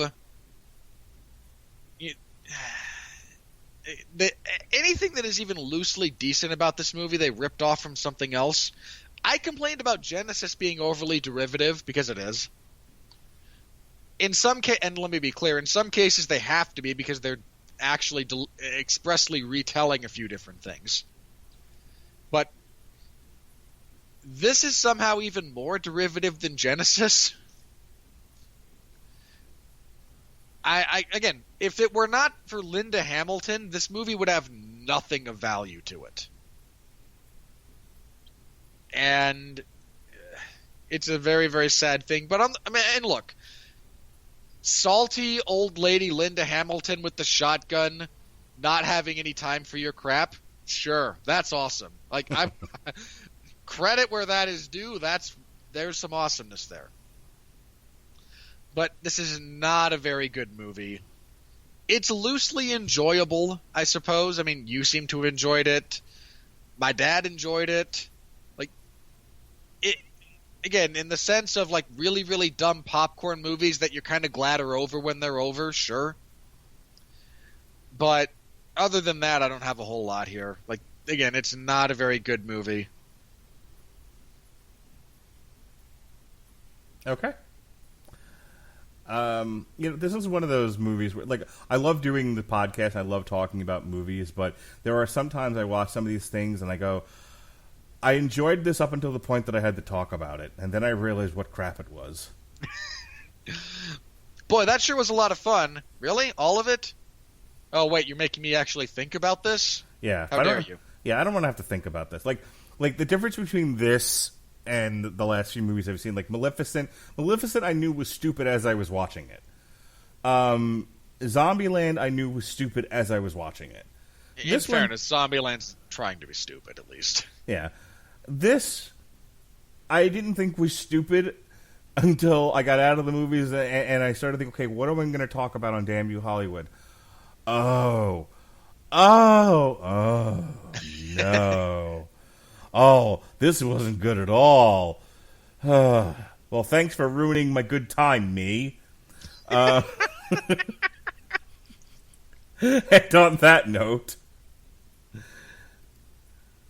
here comes the money. Here we go. Money talk. Here comes the money. Money, money, money, money. Dollar, dollar. Dollar, dollar. Cue sound effects of missiles going off and exploding, because this thing bombed. Wah, wah. On a budget of 185 to 196 million, so let's round up and say 200 million. This thing has made a paltry 125 million at the time of this recording. It's probably 250 and change by the time you add in all the advertising. According to Wikipedia, Yes,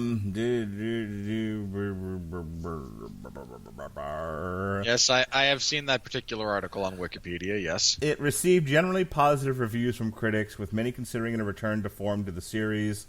Those Again, people were invited to parties. Hang on. I mean this in all seriousness. The notion that this is a return to form is only accurate in as much as Genesis is a steaming pile of dog crap.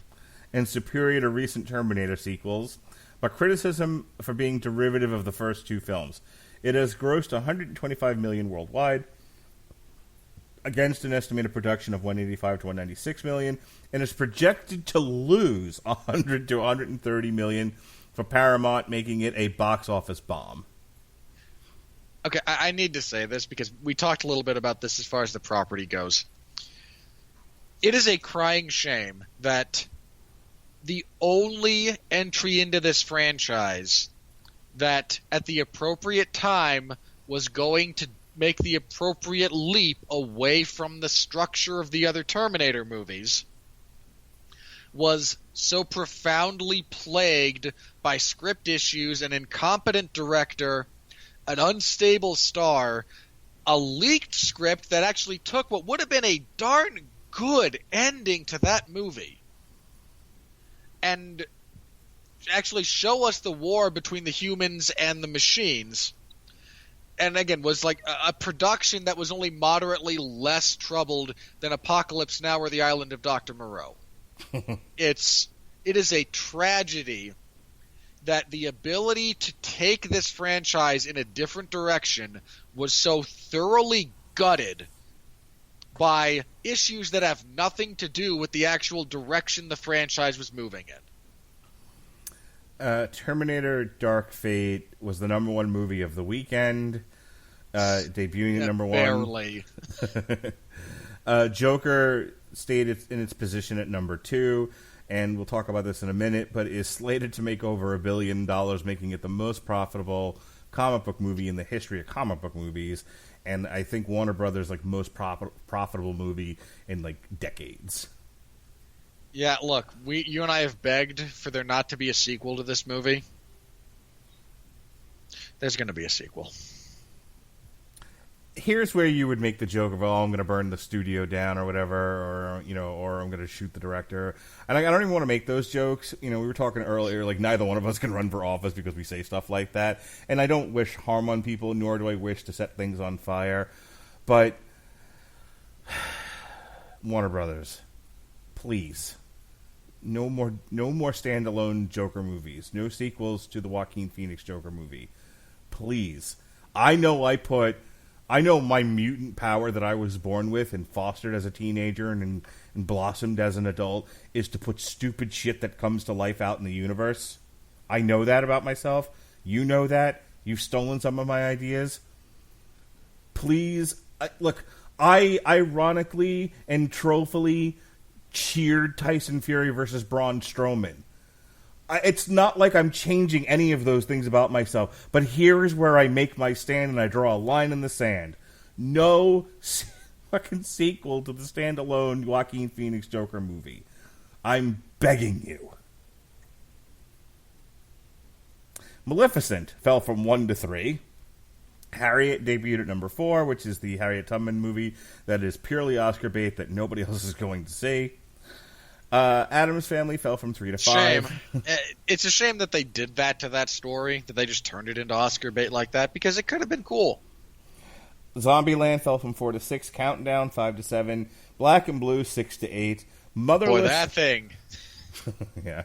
Motherless Brooklyn debuted at number 9, and Arctic Dogs debuted at number 10. Okay, speaking of Motherless Brooklyn. Yeah, no. This is not one of your gay cowboy eating pudding movies that you wanted to see? No, at all. Okay. Rounding out the top 20 are Parasite, Jojo Rabbit, which opened in a bunch more theaters finally.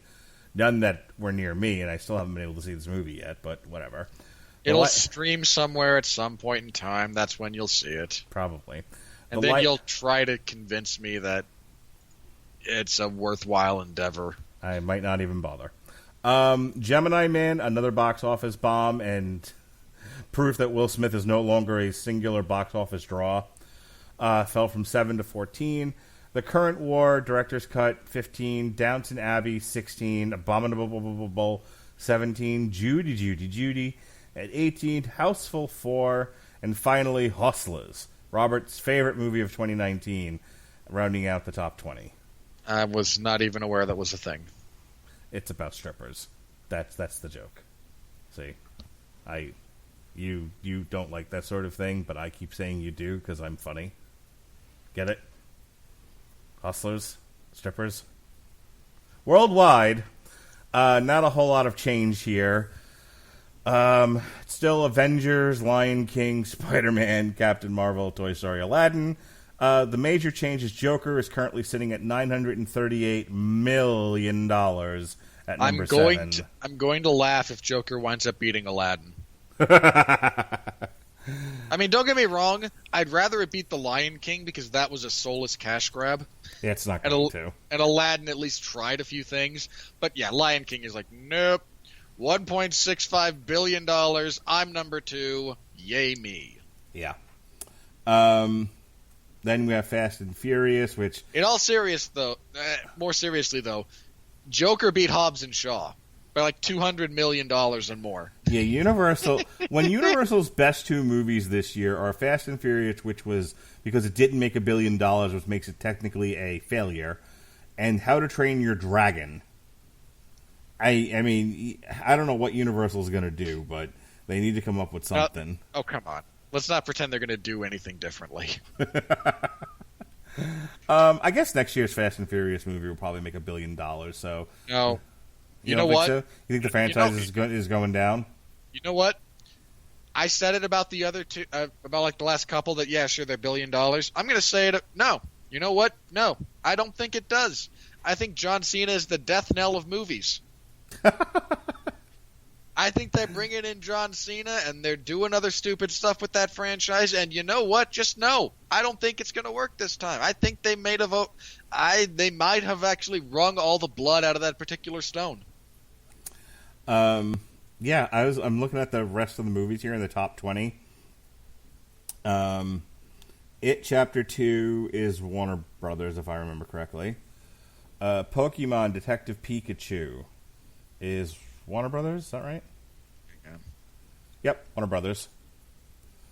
There used to be a column, I think, on this page that told you what studios they were without me having to go to a second page.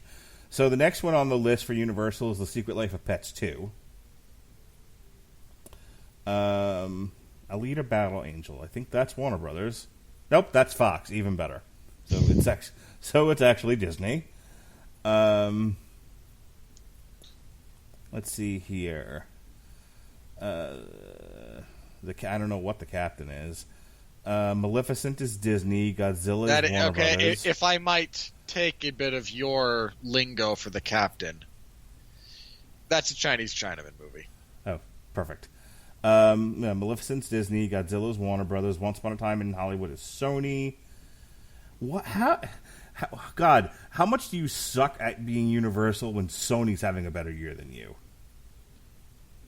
Yeah, that's pretty bad. Good God. You know what? Now I'm curious about something. Let's see if I can find on Box Office Mojo's new format for their website. I need the studio page. I want to see what the best movies of the year for per studio. Wow.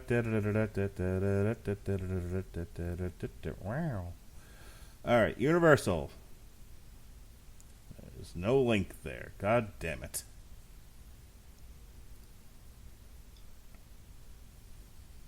Oh, you have to look at the full studio thing. You have to be a pro IMDb member. God damn it.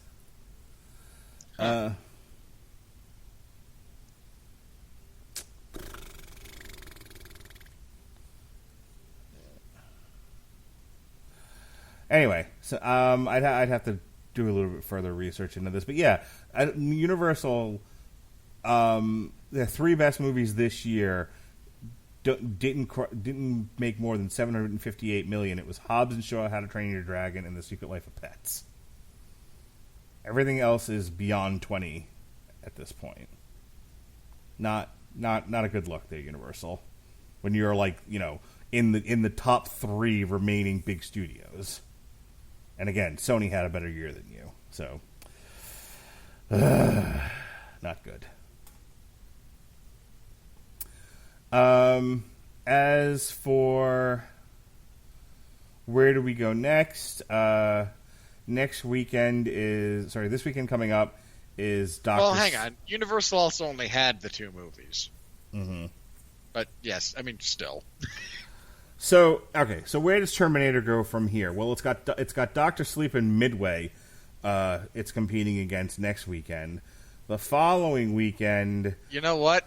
I think even Doctor Sleep and Midway are going to eat into this thing by significant margins. The following weekend is Ford versus Ferrari. That's the big one. You've got Frozen coming out around the same time, and the Tom Hanks A Beautiful Day in the Neighborhood. And the weekend after that is Thanksgiving week, and what comes out is Knives Out and Queen and Slim, among other things. So yeah, one of those movies will be good. The other involves Queen and Slim. So all of that to say, yeah, I think by the end of November, whatever it's made by the end of November is all it's going to make for pretty much its entire run, I think. And yeah, I don't see this movie being profitable. I don't see it getting to 400 or 500 million at least. China might save it, but unlikely. This is a very dialogue, when it's not doing action, it's a very dialogue driven movie. And we've sort of looked at, when you look at like the movies that have done well in China, where China saved it from an American audience that didn't give a shit. You have like the World of Warcraft movies. You have movies that have Venom. You have movies that I think are largely dependent on their action sequences and not so dependent on a lot of exposition dumps. Hang on. I wish that were true, but Venom's action sequences also sucked. Yeah, I don't know what saved it in China then. Neither do I. I really wish I knew. Generally speaking, you're though, Chinese people. What about Venom appealed to you? Please let us know. Yeah, I thought it was Spider-Man. So look, all I'm saying is that I don't see the trends that make a movie successful in China. I don't really see in Terminator here. It's a kind of a bleak movie. So I think the projections that it's going to lose $100 to $130 million are right. And here's what I was starting to talk about before. The rumor now is that this is a dead franchise, that there's no resuscitating it, that unless they come up with like a TV show on Netflix or some other streaming apparatus, the Terminator is done. Again, this is a franchise that needed a paradigm shift that the Salvation movie tried to give, but was such a catastrophic failure on every conceivable level that no one wanted to go that direction again. I think a 10-episode Hulu or Netflix series that deals with the war itself might be interesting, but yeah, but which war? And I mean that just because, like, which continuity do you wish to go forward with? No, you're not wrong. By the way, I one of the other review podcasts that I listened to talked about, like, nobody watched the Sarah Connor Chronicles. I mean, it made 2 seasons. Somebody watched it. I know I did. I actually enjoyed that. It was a silly premise, but I actually enjoyed the show. I thought the actors who were in it, including Brian Austin Green in the second season, weren't half bad. I didn't watch a tremendous amount of the show. It lost me rather quickly. But, and again, first of all, I would actually argue with you that the notion that, well, no one's watching it. Well, they're making more seasons, yet nobody watched Agents of S.H.I.E.L.D. either. That lasted 5 seasons, just because they were willing to throw time and money at the reality that it had a diminishing audience. That's what they were willing to do with it. And, okay, fair enough. That's their call. All right, you ready to put a bow on this? Yeah.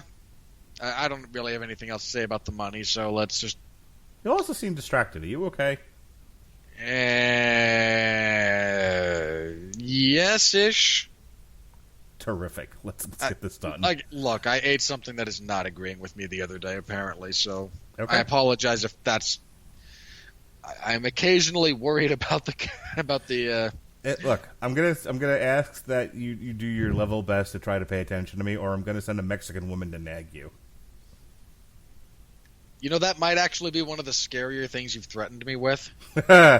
And on that note, Hey, hang on. I just mean, God and I damn don't it. mean this. I don't mean that in the insensitive way. It only works because of the show we're talking about, and B, and I don't mean this in an offensive way either. I know how fast those sandals come off, man, and they will beat you about the head with them. can I go now? Have I ruined your enjoyment of that particular attempted transition yet? Here we go. Good. Are you ready? No! I said, are you ready? No, God! No, God, please, no! No! No! No!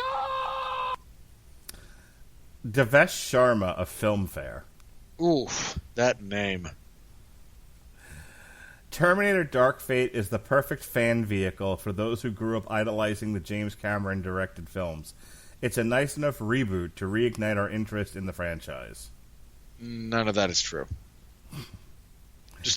Just none of it. Like, seriously, does this reignite anyone's interest in the Terminator franchise? Clearly not, or it would have made more money.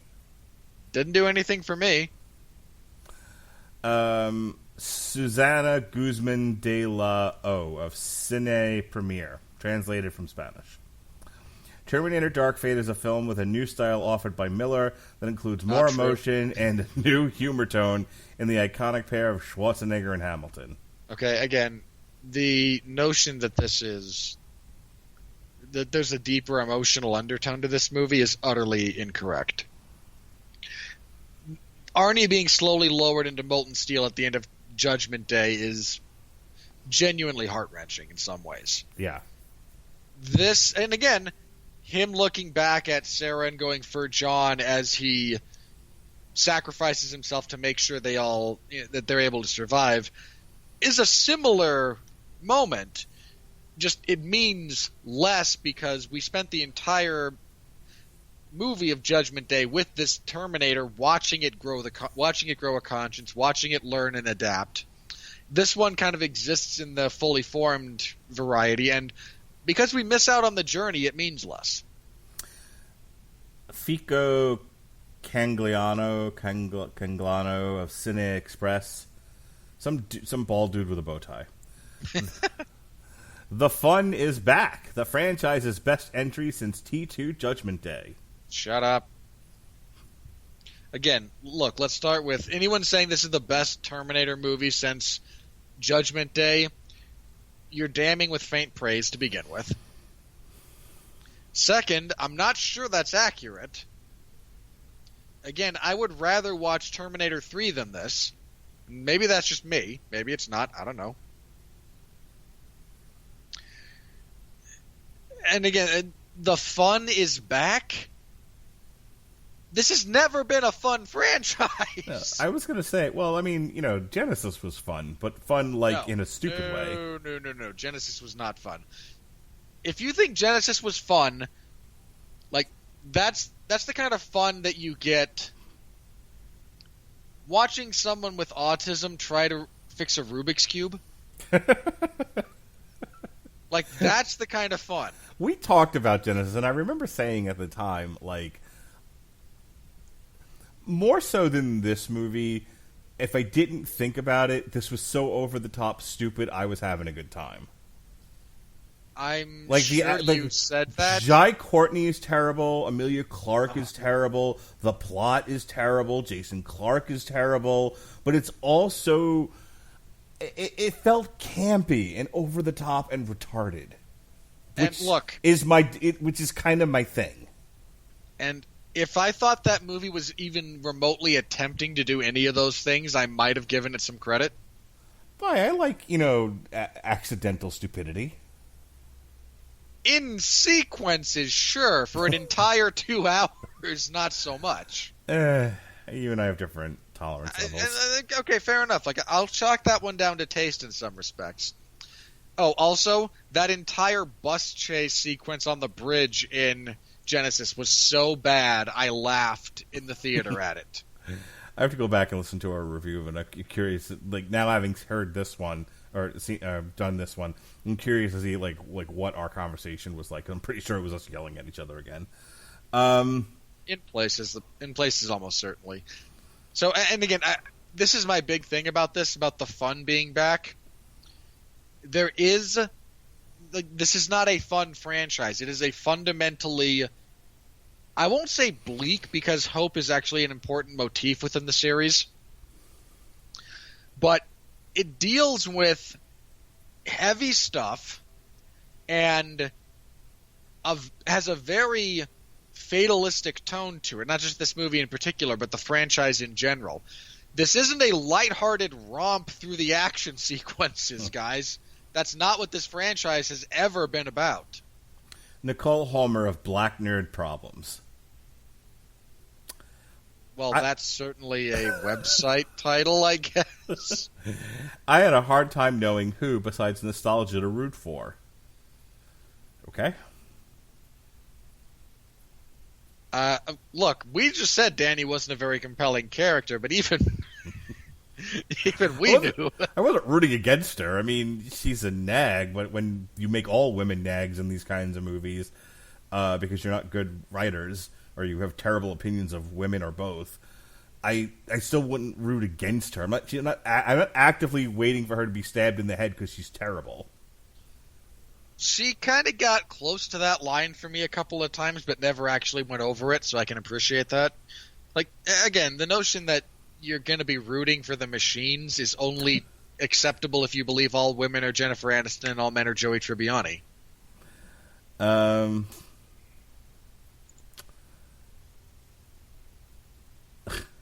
Steven Silver of Splice Today. There are real winners for places these guys are coming from.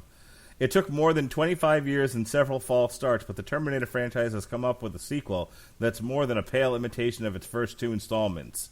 That is untrue. You have clearly never seen the first 2 movies. Okay, also my favorite review of Hobbs and Shaw. If you've literally never seen a movie before, you might be tempted to say Hobbs and Shaw is fun. That would require the person who has never seen movies to also have extensive brain damage. Luis Fernando Galvan of N Filme. Terminator Dark Fate stumbles in its treatment of Danny as a Mexican citizen. Not only is Grace the white savior, but the script constantly relies on stereotypes. Oh boy. Wow, really? That's the hill you're going to die on here? We need this movie, here's the, guys, Hollywood, unpaid intern, okay? Seriously, stop. Unpaid intern.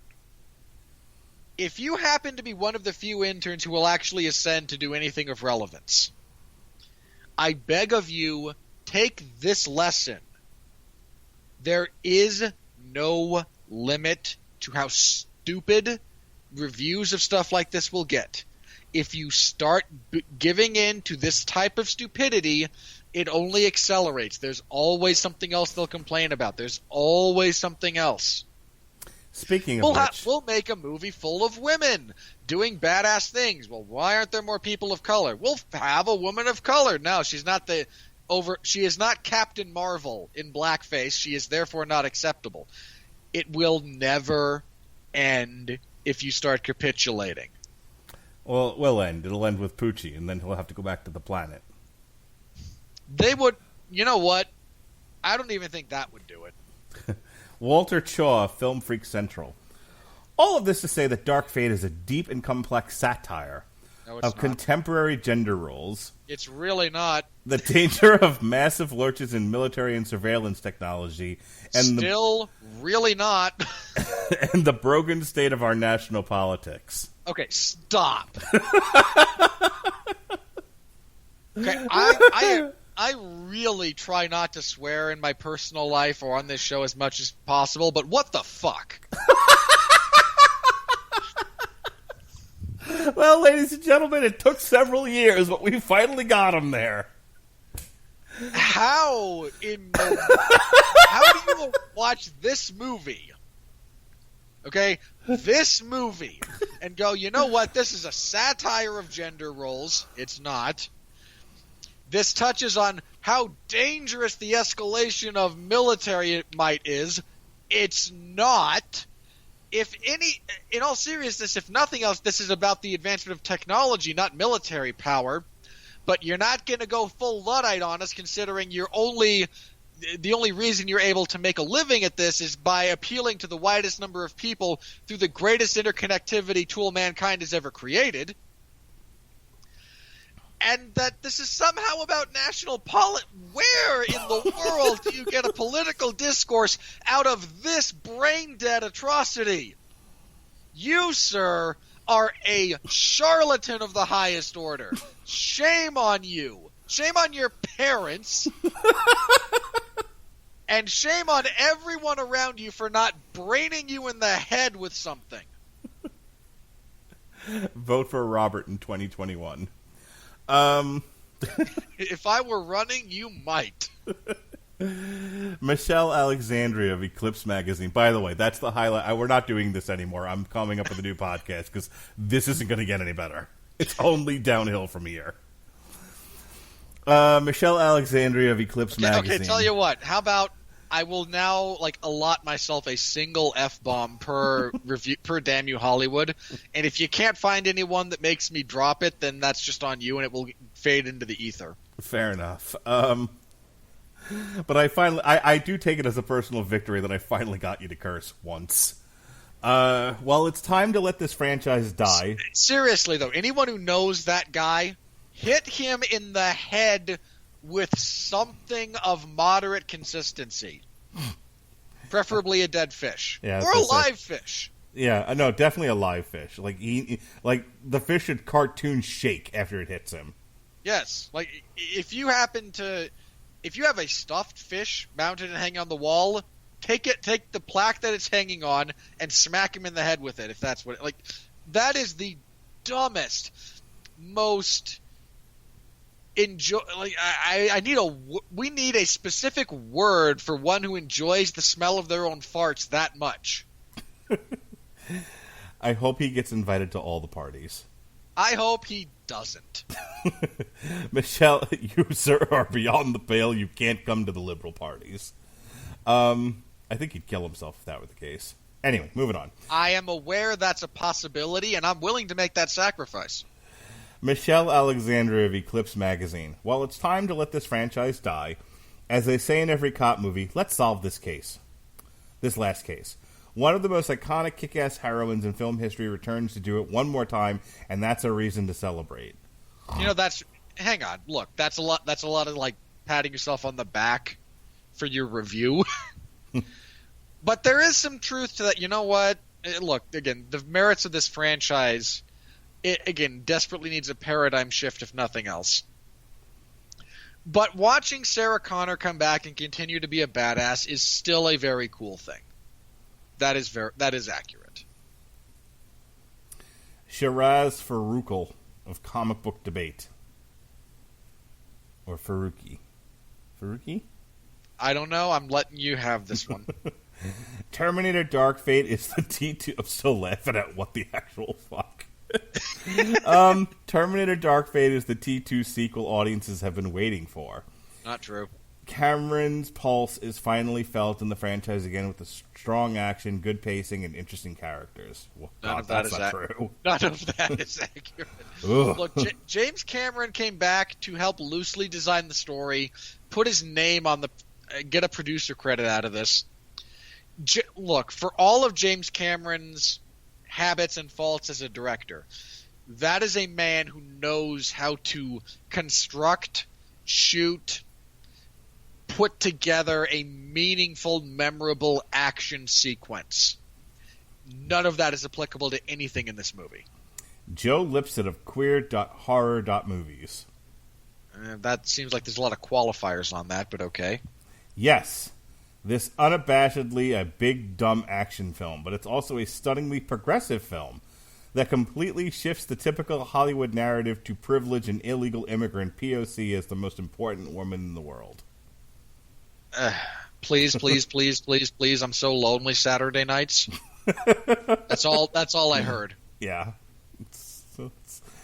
I ache to be invited to the parties. Like, please let me. Someone see my review of this. Invite me to parties and validate my existence. Like, what the? Shame on you. Let's see. This one's for you. Sarah Kizyak Shmagegi. The MacGuffin. The MacGuffin is who she writes for.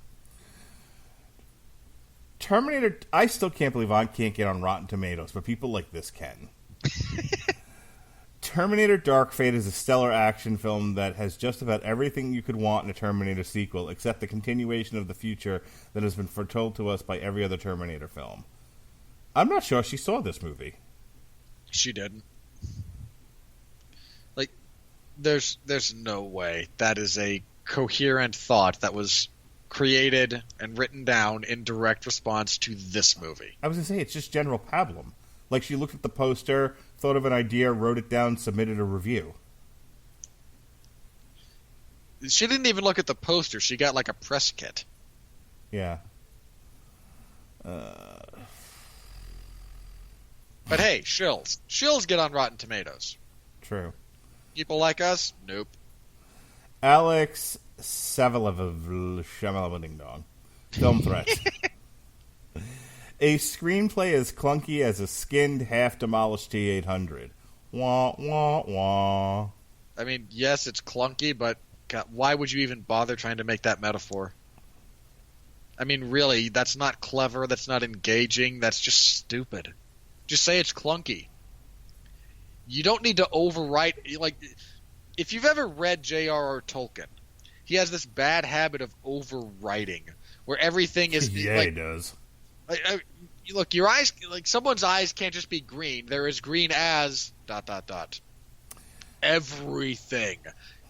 Say it's clunky. It doesn't have to be as clunky as ... Matthew Rosa of Salon.com, top critic. Oh, God. An actor's age is irrelevant. What That's matters... That's really not true. What matters is that you have compelling characters performed well, which is why Linda Hamilton and Arnold Schwarzenegger carry this film. That is true. Look, let me be clear. I'm not saying that, everything should go to the young, but the notion that age is irrelevant is simply an ahistorical way to look at the history of film. It does matter. It's not the most important thing. I agree with the second half of that the most important thing is compelling characters well acted. That is the most important thing.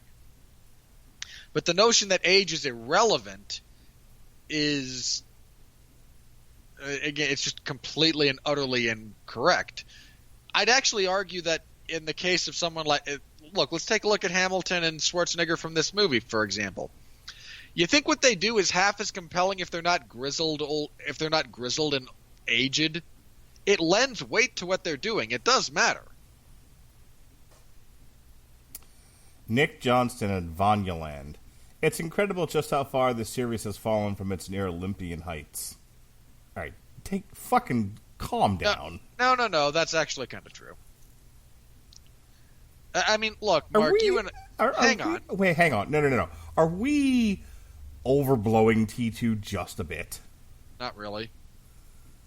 I mean this in all seriousness. Look, you and I were around when that thing dropped. Come on. Yeah, it was amazing for its time. I think it's largely held up over the years, but people are acting like this thing was fucking Star Wars. Look, Star Wars sucked. T2 didn't. My point is, yes, it's spawned a franchise, comic books, toys, a television show, numerous sequels. It definitely has its place in American culture. I don't think it changed film as we know it today. Outside of it was it was at least in part, a small part, a demo reel for a new kind of special effect. You know, I don't think you're giving it enough credit in that respect. That movie showcased not only what that type of special effect was capable of.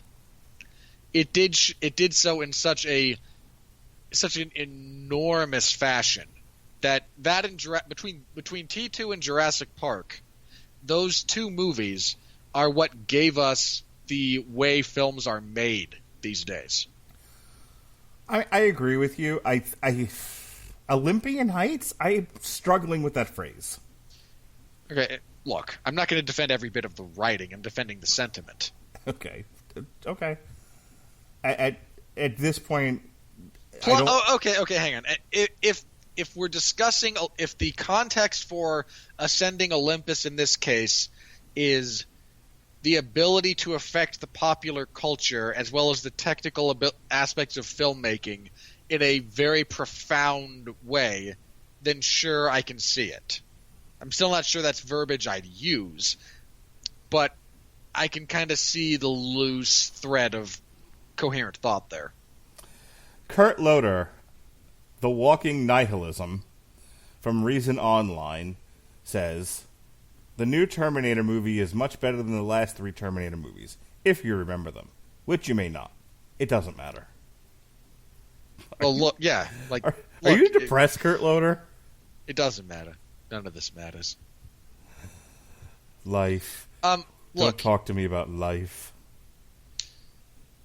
You're the French judge who would award maximum points to someone who falls because the imperfection is like life. Like, shut up, man. I wonder if he's just angry he no longer works at MTV. I'm wondering if he's angry he's not dead. Like, I really didn't plan on still being here. All right, I'm going to end with this last one just because I know how you feel about this, and I don't think it's going to get any better than what we've already said. Christy Lemire of RogerEbert.com, top critic. Are you sitting down for this? I'm always sitting down when we record. The visual effects are consistently the strongest part of Dark Fate. Not true.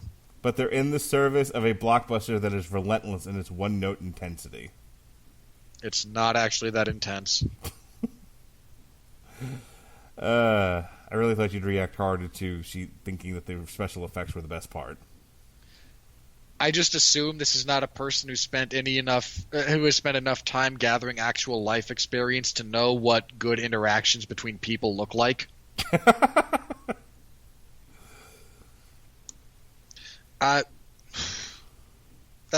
Look, they're not like some of the visual effects are perfectly serviceable, but like, what about them is blowing you away? In all seriousness, what bit of CGI, be that practical or not, what bit of the effects stuck out to you? Hey, you know what? Because I got nothing. Hey, Grandpa Joe Morgenstern of the Wall Street Journal, top critic. The plot makes no sense. Time travel as multiverse dada. Worse still, it renders meaningless the struggle that gave the first 2 films of the franchise an epic dimension. That's not true. Don't yell at Grandpa. I'm gonna yell at the old man. Okay, listen, buddy, because you're off your meds. First of all, I want a nice person dressed all in white to escort you back to your room, because you should not be allowed out.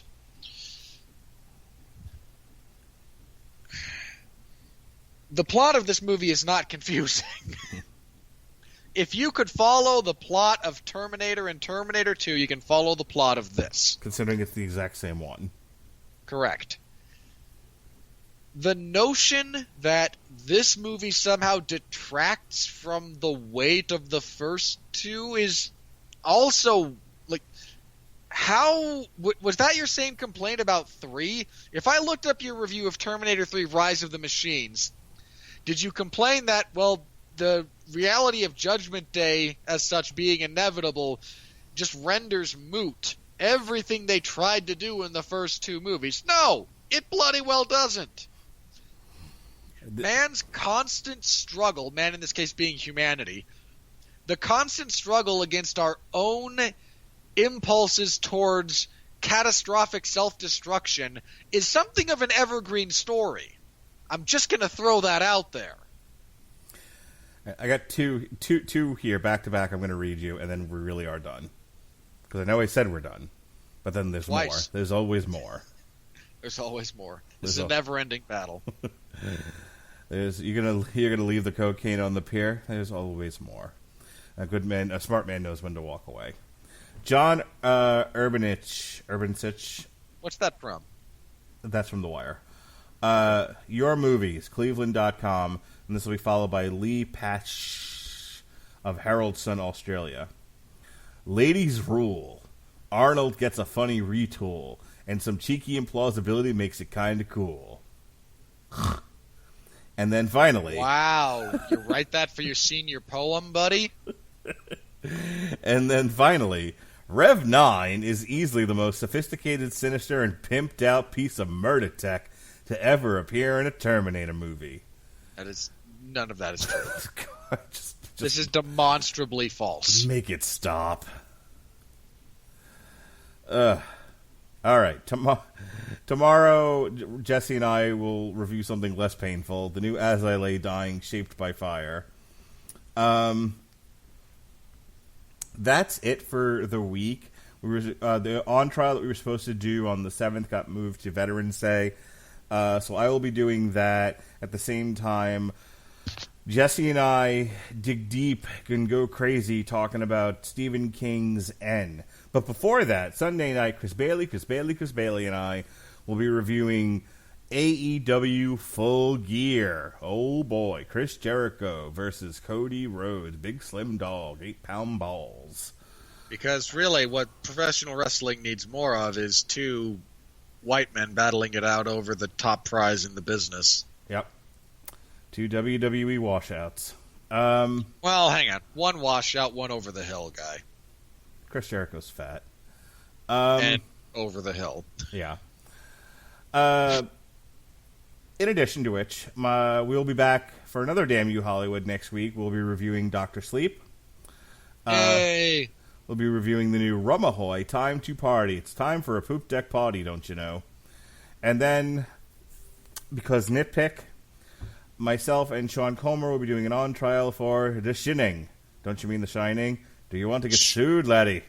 Shh, do you want to get sued? No one will watch Bare Knuckle Fighting Championships hang 9 on. with me. Who's trying to prosecute The Shining? That'd be me. Good luck. I'll find stuff to complain about. Well, of course you will. There's no explosions. Fuck you. And speaking of explosions, no one will watch Bare Knuckle Fighting Championship 9 with me. I'm so lonely. No one will watch Bare Knuckle Fighting Championship 9 to begin with. Your presence is somewhat immaterial to that reality. We could be covering Inoue versus Nonito Donaire. No one will do it. I am not going to wake up before 5 in the morning to talk about that. I'm just not. I'm sorry. No one will cover KSI versus Logan Paul with me. Nobody will cover Bare Knuckle Fighting Championship 9 with me. Nobody knows the trouble I've seen. Nobody know but the Jesus. That's all I'm going to say about that. So you can check out our reviews of Terminator: The Burning Earth, where I compared in the gag reel the book to a 10-minute hand job, and all kinds of laughter was had. This is some of my best material, folks. Check it out. Speaking of my best material, I also called Cain Velasquez a honey-baked ham because he was fat and glistening. on his way to being pinned in 2 minutes by Brock Lesnar. He was not pinned. Oh, that's right, submitted, sorry. Because, in all seriousness, Kane would probably take Brock in a straight wrestling match, too. Yeah, well, yeah. So, yes, if you want to see Brock Lesnar cosplay as Frank Mir, check out our review of Crown Jewel.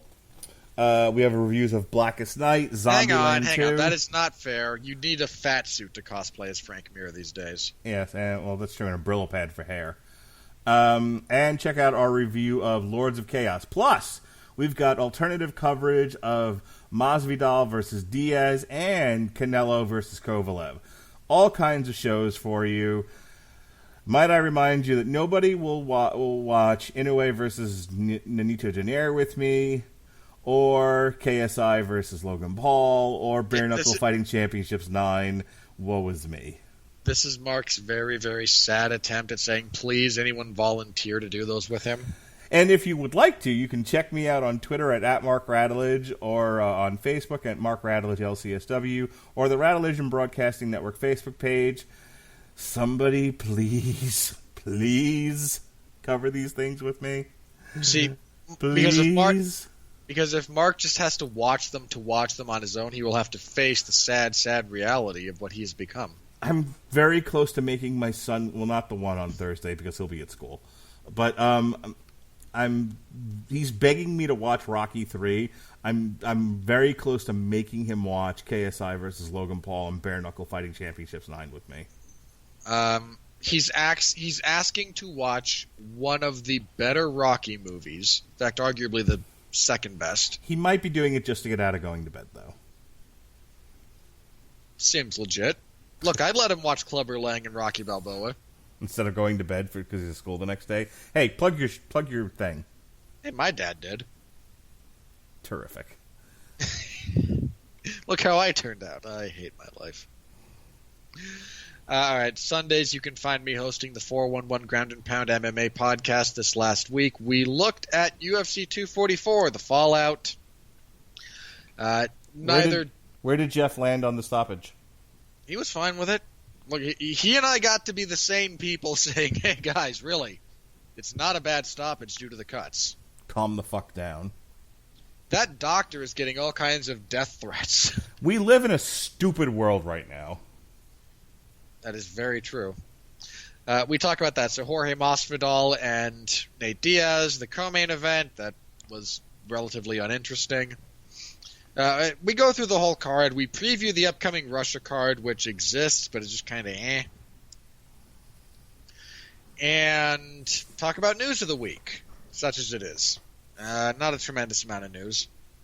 But Conor McGregor keeps saying he's getting closer to fighting now that he's thrown $1 million at the Irish legal system for punching an old dude in the face to avoid jail time. So again, we talk about the news, and Saturday you can find my full report for UFC 244 in the MMA Zone of 411 Mania. You can find me this Saturday covering UFC on ESPN Plus 21. That's their return to Moscow. It's not a great card, but I'll be there talking about it, so stop by, say hello. I appreciate it. Maybe they'll hold off the main event of KSI versus Logan Paul until it's over. No. They won't. KSI and Logan Paul wouldn't have held off for Diaz and Masvidal because the audiences are so vastly different. I don't know why I'm making such a big deal about this. I have to watch Full Gear when it airs live anyway. I don't know. Why are you making such a big deal out of it? I don't know. I think I like to whine. Fair enough. I mean, I do too. I'm not exactly in a position to throw stones at that, as far as that goes. And again, next week we'll be back here on Damn You Hollywood to talk about Dr. Sleep, which should be a lot of fun. I'm looking forward to it. And making Mark watch a horror movie is always a good time. Well, it'll be in the wake of after I find out what's going on with my cancer, so that'll be a fun day for me. Yeah, that might get ugly. All right, for Robert Winfree, this has been and Mark Radulich. This has been Damn You Hollywood. Be well, be safe, and behave. See you next time.